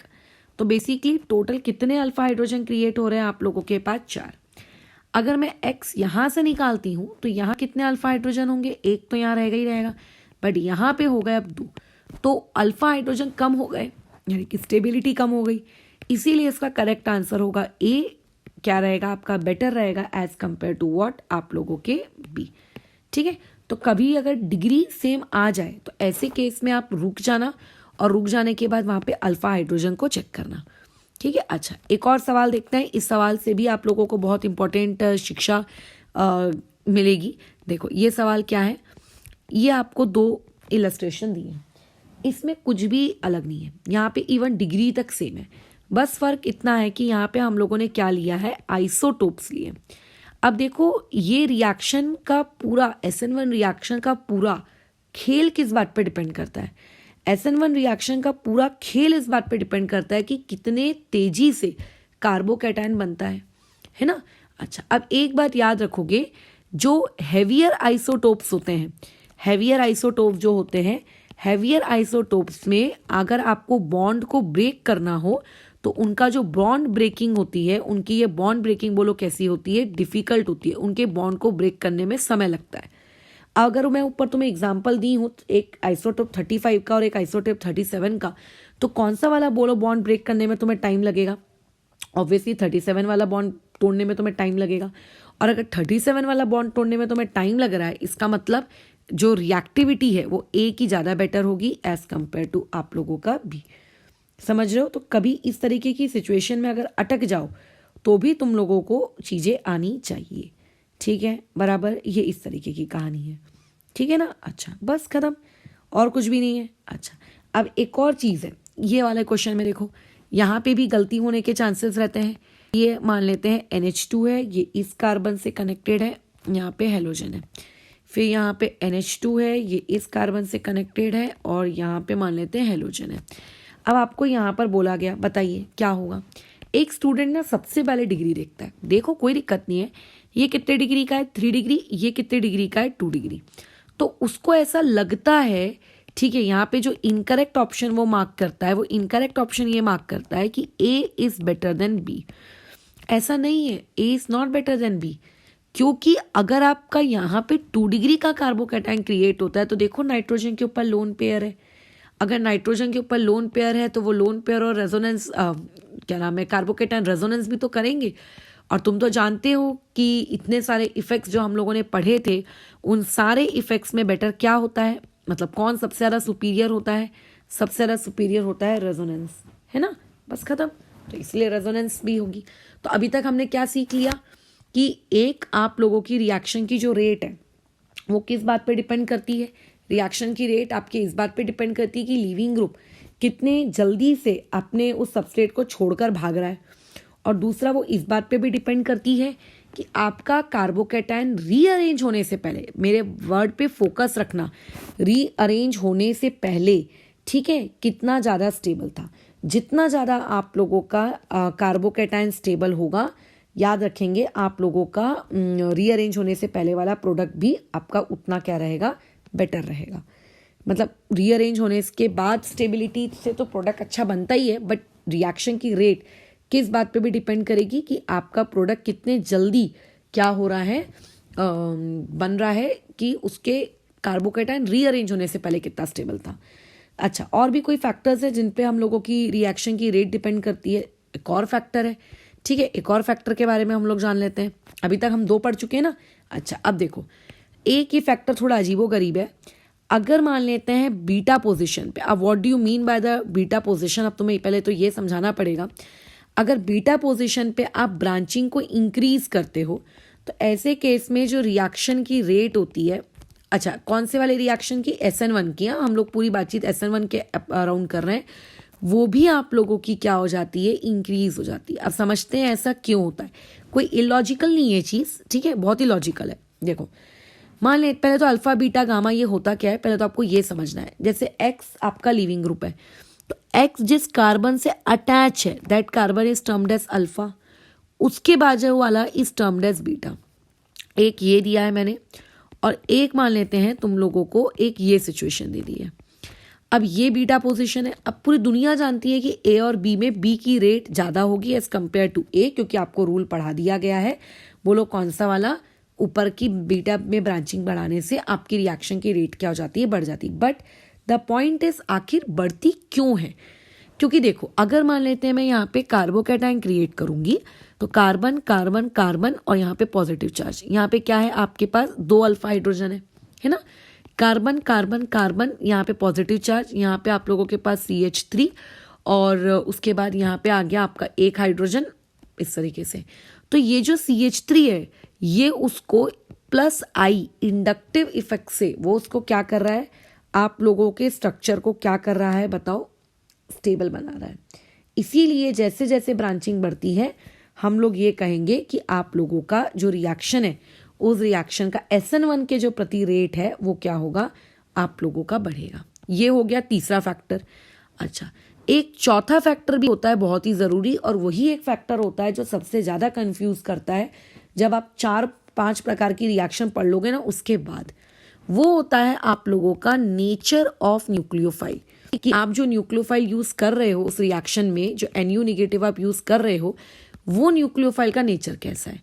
SN1 रिएक्शंस के लिए जैसे माना जाता है कि पोलर प्रोटिक सॉल्वेंट बेहतरीन है और पोलर अप्रोटिक सॉल्वेंट अच्छे नहीं होते, तो सिमिलरली जो न्यूक्लियोफिलिक मतलब जो न्यूक्लियोफाइल हम यूज़ करते हैं, न्यूक्लियोफाइल मतलब जिसको हमें अंदर लाना है, X को हटा के हमें जिसको अंदर लाना है, आप जितना कमज़ोर न्यूक्लियोफाइल यूज़ करोगे आप लोगों की SN1 की रिएक्शन उतनी ही ज़्यादा क्या होगी, फेवरेबल होगी।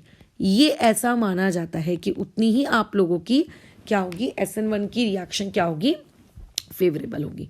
बस ये आप लोगों को याद रखना है।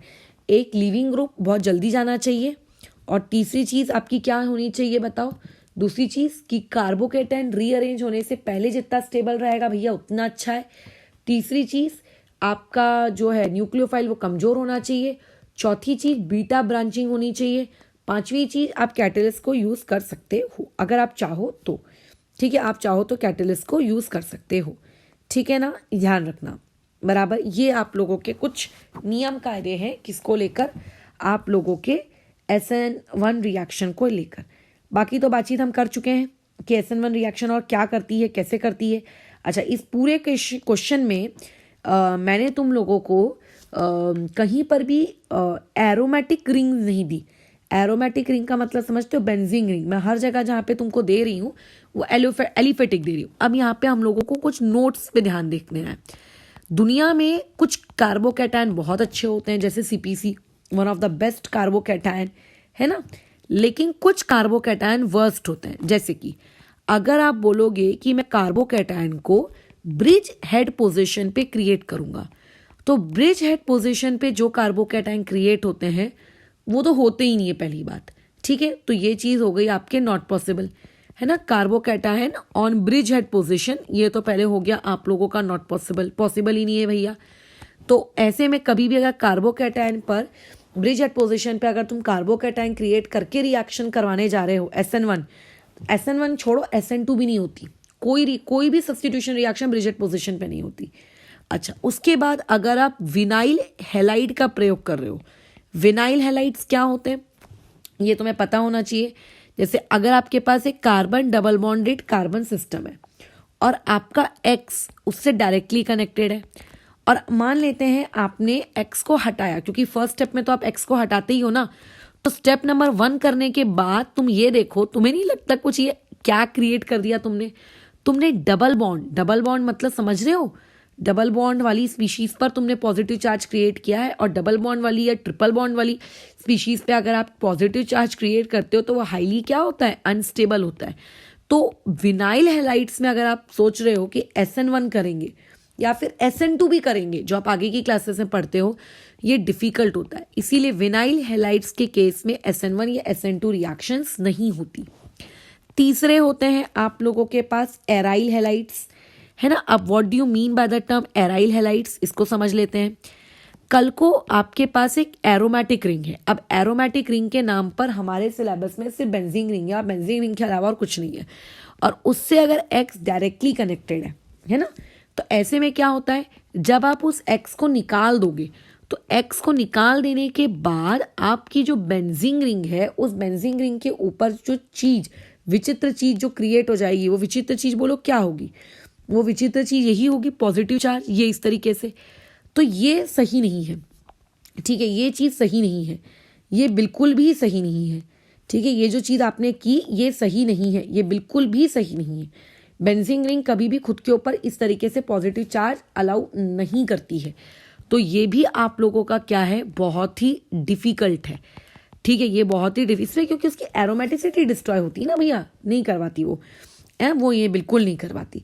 तो ये सारी बातों का आपको ख्याल रखना है। अब इसी से रिलेटेड कुछ क्वेश्चंस देख लेते हैं। जैसे कल को तुमसे पूछा जाए PHCH2X, ये एक है, PHX ये एक है, और PHCH2CH2X है। आपको बताना है कि कौन सा वाला रेट सबसे बेटर रहेगा। तो ध्यान रखना, बीच में जो B ऑप्शन है वो तो सबसे वर्स्ट होगा, क्योंकि उसमें आप क्या बना रहे हो, बेंजीन के ऊपर कार्बोकैटायन क्रिएट कर रहे हो, और बेंजीन के ऊपर का जो कार्बोकैटायन होता है वो अच्छा नहीं होता, बराबर, क्योंकि इनडायरेक्टली बेंजीन में भी तो डबल बॉन्ड होते हैं, उसमें भी तो आप पॉजिटिव चार्ज डबल बॉन्ड पे लेकर आ रहे हो, तो वो नहीं है ठीक। अब बात आती है फर्स्ट और थर्ड में। तो देखो, फर्स्ट वाला ऑप्शन आपका कुछ इस प्रकार का दिखता है, ये ऐसा है ना। अगर मैं इस X को हटा दूं तो बेसिकली पॉजिटिव चार्ज यहां क्रिएट होगा, जो कि बेंजीन के साथ अंदर क्या कर सकता है, रेजोनेंस करवा सकता है। और अगर मैं C वाले ऑप्शन को देखूं, तो C वाले ऑप्शन में क्योंकि 2 कार्बन है और उसके बाद X है, तो बेसिकली दूसरे कार्बन के बाद क्या क्रिएट होगा, आप लोगों का पॉजिटिव चार्ज क्रिएट होगा। तो ऐसे केस में यहाँ पे क्या आपका वो पॉजिटिव चार्ज बेंजीन के साथ रेजोनेंस कर सकता है, बिल्कुल नहीं कर सकता। यहाँ पे कोई रेजोनेंस नहीं हो रही। अब क्योंकि यहाँ पे कोई रेजोनेंस नहीं हो रही है, इसीलिए आपके B से बेटर तो रहेगा C, बट उनमें सबसे बेटर कौन सा रहेगा, आप लोगों का A ऑप्शन। ठीक है, क्यों आया है ये ऑप्शन, ये समझ रहे हो। सिमिलरली एक और आपको इलस्ट्रेशन जैसे यहाँ पे दे दिया, ये इस टाइप के क्वेश्चन बहुत पूछे जाते हैं एग्जाम में, एकदम भर भर के पूछे जाते हैं कि आप रिएक्शन को उनके रेट वगैरह के अकॉर्डिंग अरेंज करो, है ना। अच्छा, अब बताओ ये चीज़ क्या हो जाएगी यहाँ पर। अब अगर मैं पॉजिटिव यहाँ क्रिएट करती हूँ फर्स्ट ऑप्शन में तो बहुत अच्छी बात है। सबसे वर्स्ट ऑप्शन होगा यहाँ पे सी, क्योंकि देखो डबल बॉन्ड पे पॉजिटिव क्रिएट हो रहा है। और सबसे बेस्ट होगा ए, क्योंकि जब पॉजिटिव क्रिएट हो रहा है तो वो डबल बॉन्ड के साथ रेजोनेंस कर पा रहा है, सो ये उसका करेक्ट ऑर्डर बैठेगा। ठीक है, तो इस तरीके से आपको चाहे SN1 पढ़ो या चाहे आप SN2 पढ़ो, आपको क्वेश्चंस मिलते ही मिलते हैं। ठीक है, ध्यान रखना, आपको क्वेश्चन मिलते ही हैं। अच्छा, अब कई लोगों को ऐसा लगने लगता है कि SN1 रिएक्शन में क्योंकि सबस्ट्रेट के नाम पे आप बार बार आप अल्काइल हैलाइड ले रहे हो, तो इसका मतलब सबस्ट्रेट हमेशा अल्काइल हैलाइड ही होता है। ऐसा नहीं है, सबस्ट्रेट कुछ भी हो सकता है, सबस्ट्रेट अल्कोहल भी हो सकते हैं, याद रखना। बिल्कुल, सबस्ट्रेट आप लोगों के अल्कोहल भी हो सकते हैं। अब अल्कोहल अगर आपका सबस्ट्रेट रहा, ठीक है, जैसे मैंने ऊपर क्या लिया, अल्काइल हैलाइड को लेकर बताया ना, अगर अल्कोहल आपका सबस्ट्रेट रहा तो आप किस तरीके से काम करोगे। तो बेसिकली क्योंकि ये रिएक्शन आप लोगों की बहुत इंपॉर्टेंट है, ठीक है, इसीलिए इसका अलग से मैकेनिज्म बता दे रहा हूँ, ये बाद में आपको काम भी आएगा, तो इसे थोड़ा सा अभी पढ़ लो। अब अल्कोहल में जो ये OH होता है, ये दुनिया का सबसे वर्स्ट लीविंग ग्रुप होता है। ये ऑलरेडी जिस दिन हमको ये बताए थे लिविंग ग्रुप एबिलिटी वाला टॉपिक, उसी चीज बताएं कि दुनिया का सबसे वर्स्ट लिविंग ग्रुप होता है आपका अल्कोहल। अगर ये दुनिया का सबसे वर्स्ट लिविंग ग्रुप है तो इसका मतलब इसको पहले हम लोगों को क्या करना पड़ेगा, हमें इसको कन्वर्ट करना पड़ेगा। किस में कन्वर्ट करना पड़ेगा, इनटू गुड लिविंग ग्रुप। अब इसको गुड लिविंग ग्रुप में हम कैसे कन्वर्ट करें, तो अल्कोहल को आप डायरेक्टली RX के जैसे तोड़ नहीं सकते कि चलो अल्कोहल टूट जाओ, R पॉजिटिव बना लो और OH निगेटिव बना लो, ऐसा नहीं होता। अल्कोहल्स के केस में जो आपकी स्टेप नंबर 1 होती है, वो स्टेप नंबर 1 आपकी फास्ट स्टेप होती है। और जब हम लोग अल्काइल हैलाइड्स की बात करते हैं तो वही स्टेप नंबर 1 आपकी स्लो स्टेप थी, याद आ रहा है। ये स्टेप में आपको पहले इस OH को गुड लिविंग ग्रुप में कन्वर्ट करना होता है। और दुनिया में कभी भी OH को गुड लिविंग ग्रुप में कैसे कन्वर्ट किया जा सकता है, आप उसको प्रोटोनेट कर दो, आप उसको H पॉजिटिव दे दो, तो होता क्या है, जो ऑक्सीजन के ऊपर के लोन पेयर्स हैं वो आते हैं इस H के पास कि चल भाई H चल हमारे साथ तू बॉन्ड बना ले। तो बेसिकली ये चीज़ देखो कुछ ऐसी हो जाती है, H के पास मतलब O के पास अभी कितने H आ गए, 2 आ गए, सिर्फ एक ही लोन पेयर का पार्ट बचता है और इस पे आ जाता है पॉजिटिव पार्ट, है ना। इसको हम लोग कहते हैं प्रोटोनेटेड अल्कोहल, इसको हम लोग क्या कहते हैं, प्रोटोनेटेड अल्कोहल। अब ये जो प्रोटोनेटेड अल्कोहल होता है ये गुड लिविंग ग्रुप है ना, ये गुड लिविंग ग्रुप है। कैसे, ये जो R और O के बीच का बॉन्ड है, ये ऑक्सीजन दोनों इलेक्ट्रॉन्स खुद रख लेता है। और जब ये दोनों इलेक्ट्रॉन्स खुद रख लेता है तो होता क्या है बताओ, आगे वाली स्टेप में H2O रिएक्शन के बाहर एलिमिनेट हो जाता है और क्रिएट हो जाता है R पॉजिटिव, देखो बनाना। लेकिन ये जो H2O के एलिमिनेट होने वाली जो ये प्रोसेस होती है, ये यहाँ पे RDS होती है, ठीक है। यहाँ पे फर्स्ट स्टेप आपकी RDS नहीं होती, यहाँ पे सेकेंड स्टेप आपकी RDS होती है। और फिर आप जो न्यूक्लियोफाइल यूज करते हो वो न्यूक्लियोफाइल उस R और के साथ आके जुड़ जाता है और अगेन वही वाली चीज आपकी अगेन फिर से कौन सी रिएक्शन हो जाती है, फास्ट। तो ऐसा नहीं होता कि हमेशा फर्स्ट स्टेप में ही आप लोगों का जो क्या कहते हैं लिविंग ग्रुप है वो चला जाएगा। अगर लिविंग ग्रुप आप लोगों का अच्छा है तो वो चला जाता है, अगर लिविंग ग्रुप अच्छा नहीं है तो वो नहीं जाता है। और अगर वो नहीं जाएगा तो उसको जाने के लिए आपको पहले उसको गुड लिविंग ग्रुप में कन्वर्ट करना पड़ेगा। और जब आप उसको गुड लिविंग ग्रुप में कन्वर्ट करोगे तब आप कहोगे कि हाँ करके अब इसको हम लोग तोड़ा ताड़ी इसके साथ अब क्या कर सकते हैं, अदरवाइज आप नहीं कर सकते, ठीक है, अदरवाइज आप नहीं कर सकते। तो अभी मैं तुम लोगों को ग्राफिकल एनालिसिस क्या होता है इस SN1 रिएक्शन का ये मैं बता देती हूँ। इसके बाद SN1 रिएक्शन से रिलेटेड मुझे थोड़े से प्रैक्टिस प्रॉब्लम्स लेने थे, बट इस वीडियो में हम उसको कंटिन्यू नहीं करेंगे, उसको हम लोग नेक्स्ट अच्छा एक काम करो, रुको, अच्छा ठीक है, ग्राफिकल एनालिसिस अभी देख लेते हैं। और जो प्रैक्टिस प्रॉब्लम है वो हम लोग इस चीज़ की वापस से कब पढ़ लेंगे, जब सेकेंड वाले वीडियो में, वापस से कब, ठीक है। तो ग्राफिकल एनालिसिस देखो क्या है, ग्राफिकल एनालिसिस को ऑर्गेनिक केमिस्ट्री में कहा जाता है एनर्जी प्रोफाइल डायग्राम, ठीक है, इसको यहाँ पे क्या कहा जाता है आप लोगों का एनर्जी प्रोफाइल डायग्राम यानी कि ईपीडी। अब आपको समझना है कि एनर्जी प्रोफाइल डायग्राम बेसिकली है क्या, इसको जानेंगे क्योंकि एनर्जी प्रोफाइल डायग्राम से भी रिलेटेड डायरेक्टली सवाल आप लोगों को कभी कभी पेपर में पूछ लिए जाते हैं। तो एनर्जी प्रोफाइल डायग्राम को जानने से पहले हम लोगों को इस रिएक्शन की जो मैकेनिज्म है जो मैंने तुम्हें स्टार्टिंग में बताई थी उसको वापस से एक बार मैं रिकॉल करवा देती हूँ, फिर हम लोग आगे बढ़ते हैं, थोड़ा जल्दी जल्दी समझेंगे। आपके पास एक 3 डिग्री अल्काइल हैलाइड था, मान लेते हैं R3CX, ठीक है। आपने इसके अंदर का X हटाया जो कि आप लोगों की एक RDS स्टेप होती है। X निकलने के बाद वहाँ पे बन जाता है कार्बोकैटायन, बट आपका जो 3 डिग्री अल्काइल हैलाइड था वो डायरेक्टली कार्बोकैटायन में कन्वर्ट नहीं हो जाता। बेसिकली ये इस पर्टिकुलर स्टेप का ये क्या कहलाएगा, ये रिएक्टेंट कहलाएगा, और ये इस पर्टिकुलर स्टेप का कार्बोकैटायन क्या कहलाएगा, प्रोडक्ट कहलाएगा। बट ऐसा होता नहीं है, रिएक्टेंट से जब हम प्रोडक्ट में जाते हैं तो सडनली प्रोडक्ट नहीं बन जाता है, बीच में एक ट्रांजिशन स्टेट होती है, मतलब एक ऐसी फेज जो कुछ हद तक रिएक्टेंट को रिजेंबल कर रही है और कुछ हद तक वो प्रोडक्ट को भी रिजेंबल करती है, मतलब थोड़ी थोड़ी रिएक्टेंट जैसी है, थोड़ी थोड़ी प्रोडक्ट जैसी, ऐसा होता है। तो तुम्हें तो ये तो पता है कि 3 डिग्री अल्काइल हैलाइड कैसा दिखता है और कार्बोकैटायन कैसा दिखता है, मैं तुम्हें बस इतना बता देती हूँ कि ट्रांजिशन स्टेट कैसी दिखती है। ट्रांजिशन स्टेट बेसिकली ऐसी होती है कि वो आपको बताती है कि देख भाई मेरे पास से क्या है, आप लोगों का जो एक्स है अभी वो कंप्लीटली गया नहीं है, क्योंकि एक्स अगर कंप्लीटली चला जाएगा तो फिर डायरेक्ट कार्बोकैटायन बन जाएगा। ये ट्रांजिशन स्टेट वो ट्रांजिशन स्टेट है जो हम लोग बताते हैं ये dot dot dot dot dot dot से, ये डॉट डॉट ये इंडिकेट करता है कि स्लोली स्लोली ये एक्स और इस कार्बन के बीच का ये जो बॉन्ड है ये क्या हो रहा है, आप लोगों का ब्रेक हो रहा है, ये इंडिकेट करता है। इसको हम कहते हैं ट्रांजिशन स्टेट। अच्छा, ये हो गई हमारी स्टेप नंबर 1। अब एक बार जब कार्बोकैटायन बन जाता है तो तुम तो जानते हो कि कार्बोकैटायन पे न्यूक्लियोफाइल आकर अटैक करता है, बेसिकली आपका CNU मतलब एक्स चला गया और एक्स के बदले में NU आ जाता है, यही होता है। जिसमें आप जानते हो आपको यहाँ पे रेशमिक मिक्सचर वाला प्रोडक्ट मिलता है। क्या मिलता है यहाँ पे? रेशमिक मिक्सचर का प्रोडक्ट मिलता है। लेकिन अभी अगर मैं सिर्फ इतने पार्ट को कंसिडर करूँ, सिर्फ इतने पार्ट को अगर मैं कंसिडर करूँ तो इतने पार्ट की नज़र में ये रिएक्टेंट है अभी और ये वाला प्रोडक्ट है।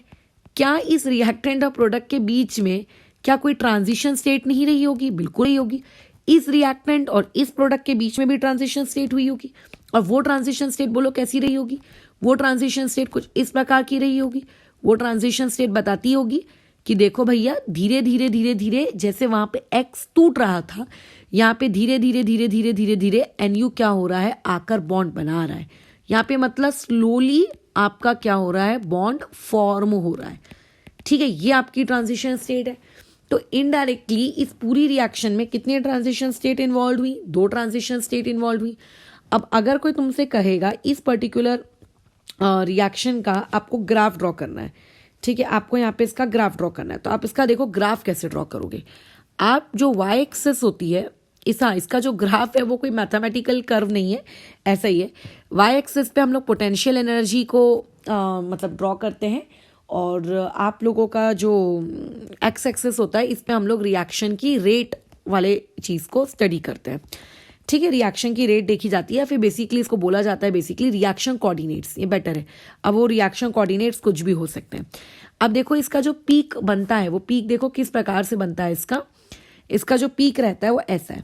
आपके पास स्टार्टिंग में एक रिएक्टेंट था, मान लो ये आप लोगों का रिएक्टेंट एकदम स्टार्टिंग वाला RX प्लस न्यूक्लियोफाइल वाला ये रिएक्टेंट है। उसके बाद क्या होता है कि ये जो आप लोगों का रिएक्टेंट है, ये रिएक्टेंट बेसिकली क्या करता है बोलो? ये रिएक्टेंट क्या करता है? अब प्रोडक्ट में कन्वर्ट हो रहा है, तो प्रोडक्ट में कन्वर्ट होने के दौरान इसकी एनर्जी ना इंक्रीज होती है, एक सर्टेन हाई लेवल की एनर्जी तक ये खुद को पहुंचाता है। ठीक है, अच्छा पहुंच गए उस सर्टेन हाई लेवल की एनर्जी तक, इसको हम कहते हैं ट्रांजिशन स्टेट 1। अब ट्रांजिशन स्टेट 1 के बाद बोलो क्या होता है? आप लोगों का कार्बोकैटायन क्रिएट हुआ था। अच्छा, क्या वो कार्बोकैटायन आपका परमानेंट प्रोडक्ट था क्या? नहीं, वो कार्बोकैटायन आपका परमानेंट प्रोडक्ट नहीं था। आप बल्कि ये कह सकते हो कि मैंने ऊपर जो एक मैकेनिज्म लिख कर दी, इस मैकेनिज्म में कार्बोकैटायन स्टेप नंबर 1 का प्रोडक्ट है और स्टेप नंबर 2 का रिएक्टेंट है। तो बेसिकली ऐसी चीज़ों को हम लोग कहते हैं रिएक्शन इंटरमीडिएट।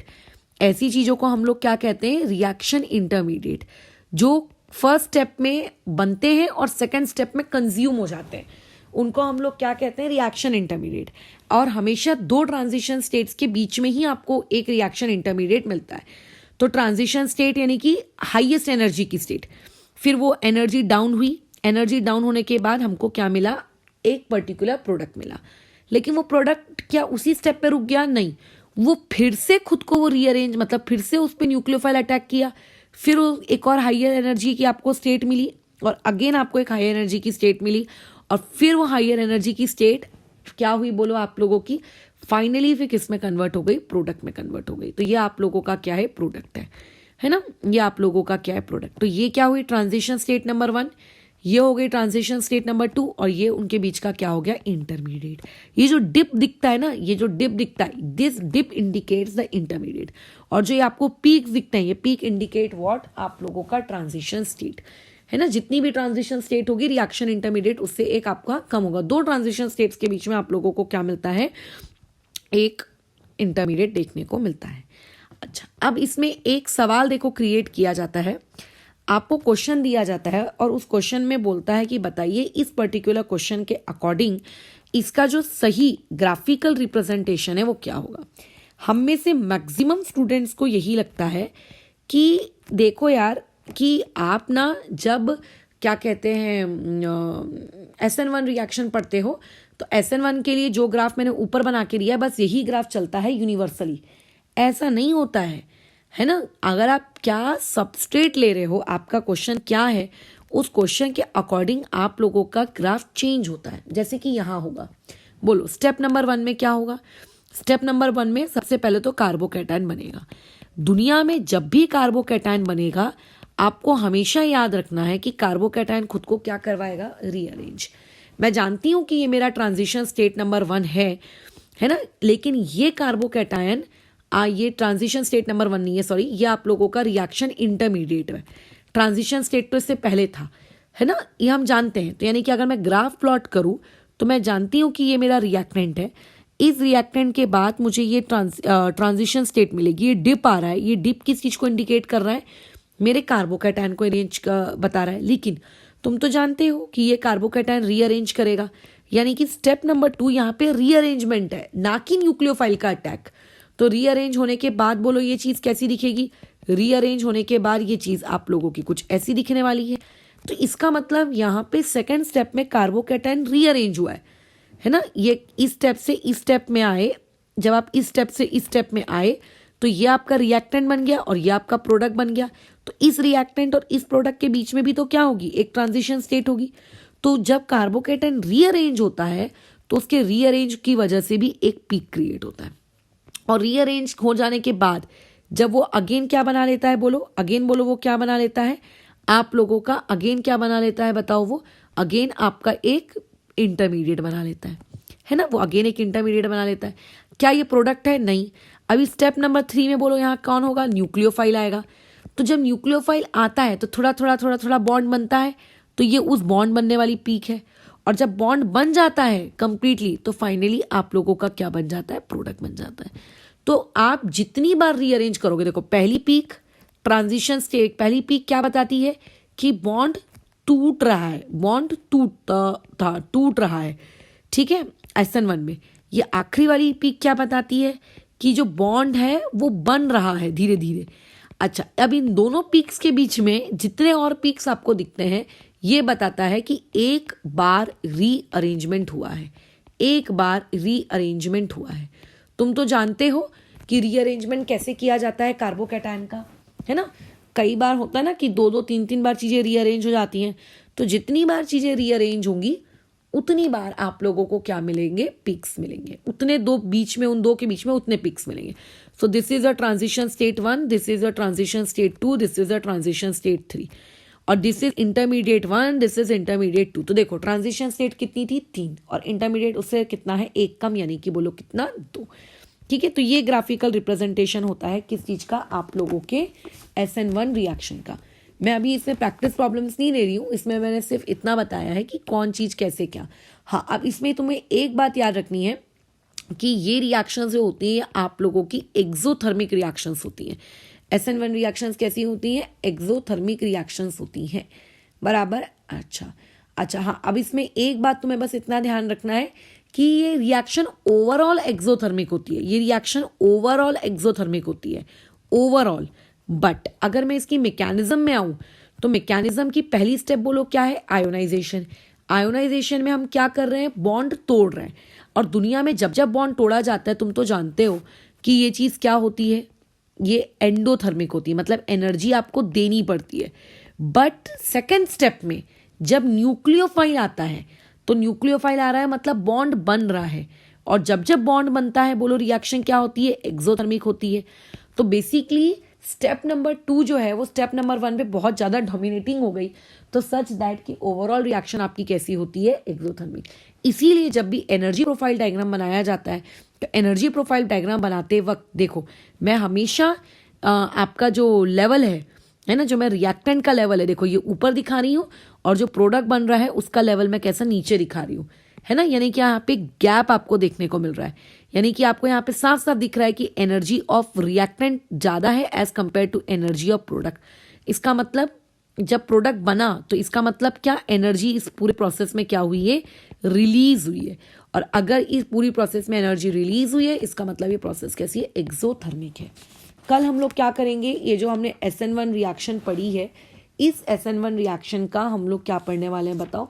इस SN1 रिएक्शन का हम लोग कल प्रैक्टिस प्रॉब्लम देखेंगे कि जब आपको न्यूमेरिकल्स दिए जाए तब आप SN1 रिएक्शन को किस तरीके से करोगे, ठीक है। अच्छा, अब कई बुक में वैसे तो ये चीज़ SN1 के नाम से फेमस है, बट कुछ बुक वाले इसको DN भी लिखते हैं, D मतलब डिस्प्लेसमेंट और S मतलब सब्स्टिट्यूशन, बट फेमस तो देखो S ही है, S सब्स्टिट्यूशन, ठीक है। तो कल हमारा जो काम रहेगा वो प्रैक्टिस प्रॉब्लम्स रहेंगे SN1 रिएक्शन के, और उसके अलावा बेटर रहेगा कि तुम लिविंग ग्रुप एबिलिटी वाले टॉपिक को रिवाइज करके बैठो, ठीक है। अब बस कुछ पॉइंट्स मैं आखिरी में रिकॉल करा देती हूँ। सबसे पहला, SN1 रिएक्शन टोटल 2 स्टेप की रिएक्शन होती है ना। पहला स्टेप यूजुअली अगर आप अल्काइल हैलाइड ले रहे हो तो फास्ट स्लो रहता है, और वही आपका RDS होता है।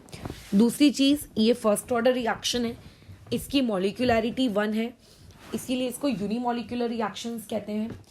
पॉइंट नंबर 2, यहाँ पे जो रेट होता है वो सिर्फ और सिर्फ अल्काइल हैलाइड पे डिपेंड करता है, न्यूक्लियोफाइल पे डिपेंड नहीं करता है इसका रिएक्शन का रेट। दूसरी चीज़ आपको हमेशा याद होनी चाहिए कि किस रिएक्शन में कौन सा इंटरमीडिएट बन रहा है। तो जब भी हम SN1 रिएक्शन पढ़ते हैं, SN1 रिएक्शन में जो इंटरमीडिएट बनते हैं वो कार्बोकैटायन बनते हैं। अगर कार्बोकैटायन बन रहा है इसका मतलब रीअरेंजमेंट की पॉसिबिलिटी है। अगर रीअरेंजमेंट नहीं होता है तो यूजुअली कितनी ट्रांजिशन स्टेट्स होती हैं? 2, और इंटरमीडिएट कितना होता है? 1। अब मान लेते हैं लेकिन किसी क्वेश्चन में रीअरेंजमेंट हो रहा है, तो उतनी बार उतने पीक्स, उस रीअरेंजमेंट के करस्पॉन्डिंग उतने पीक्स आपको SN1 में दिखाने हैं, ठीक है। अच्छा, ट्रांजिशन स्टेट 2 अगर रहती तो उनके बीच वाला जो डिप क्रिएट होता है that is known as what? आप लोगों का इंटरमीडिएट। दूसरा, और भी बहुत सारे पॉइंट्स हैं इसमें, तो फिर कि लीविंग ग्रुप जितना बेटर होगा SN1 रिएक्शन उतनी अच्छी होगी। सॉल्वेंट अगर पोलर और प्रोटिक होगा तो SN1 रिएक्शन इंक्रीज होगी। न्यूक्लियोफाइल जो है आप लोगों का जितना क्या रहेगा, सॉरी, जितना आपकी बीटा पोजीशन पे ब्रांचिंग रहेगी उतना बेटर रहेगा आप लोगों का क्या रिएक्शन का रेट, है ना। अच्छा, स्टीरियोकेमिस्ट्री पे अगर बात आते हैं तो प्रोडक्ट जो बनता है वो रेशमिक मिक्सचर बनता है, एक रिटेंशन वाला बनता है, एक इन्वर्जन वाला बनता है ना। अच्छा, कहने को बोला जाता है कि अप और डाउन दोनों तरफ से इक्वल प्रोबेबिलिटी रहती है, ठीक है। कहने को बोला जाता है कि दोनों तरफ से इक्वल प्रोबेबिलिटी रहती है, बट ऐसा नहीं होता है, ठीक है, ऐसा नहीं होता। दोनों तरफ से इक्वल प्रोबेबिलिटी नहीं रहती अटैक की, ठीक है। दोनों तरफ से इक्वल प्रोबेबिलिटी नहीं होती है अटैक की। आपकी एक तरफ की जो पोजीशन होती है जो ज़्यादा खुली हुई रहती है, वहां पे अटैक आपका कैसा रहता है बताओ? वहां पे आपका अटैक कैसा रहता है? ज़्यादा ईजी रहता है, और क्योंकि वहां पे अटैक ईजी रहता है तो उसका प्रोडक्ट कैसा रहता है? ज़्यादा मेजर क्वांटिटी में बनता है, ठीक है। तो पहली बात तो इक्वल नहीं बनते, 50-50% नहीं बनता, एक कम बनता है एक ज़्यादा बनता है। अच्छा, दूसरी चीज़ याद रखोगे, एक रिएक्शन आपकी ना तो रिएक्शन स्टीरियो सिलेक्टिव होती है ना तो रिएक्शन स्टीरियो स्पेसिफिक होती है। ठीक है, नेक्स्ट पॉइंट, कैटलिस्ट हम लोग यहाँ पे कोई भी ऐसे मेटल्स ले सकते हैं जो कि एक्स के साथ कंबाइन होकर पीपीटी बनाए।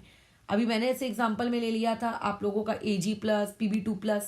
अच्छा, लेकिन यहाँ पे आप कैटलिस्ट के तौर पर और भी लोगों को ले सकते हो, जो मैंने एक नाम लिखे नहीं है, चलो मैं लिख देती हूँ। जैसे आप AlCl3 को ले सकते हो, आप ZnCl2 को भी ले सकते हो।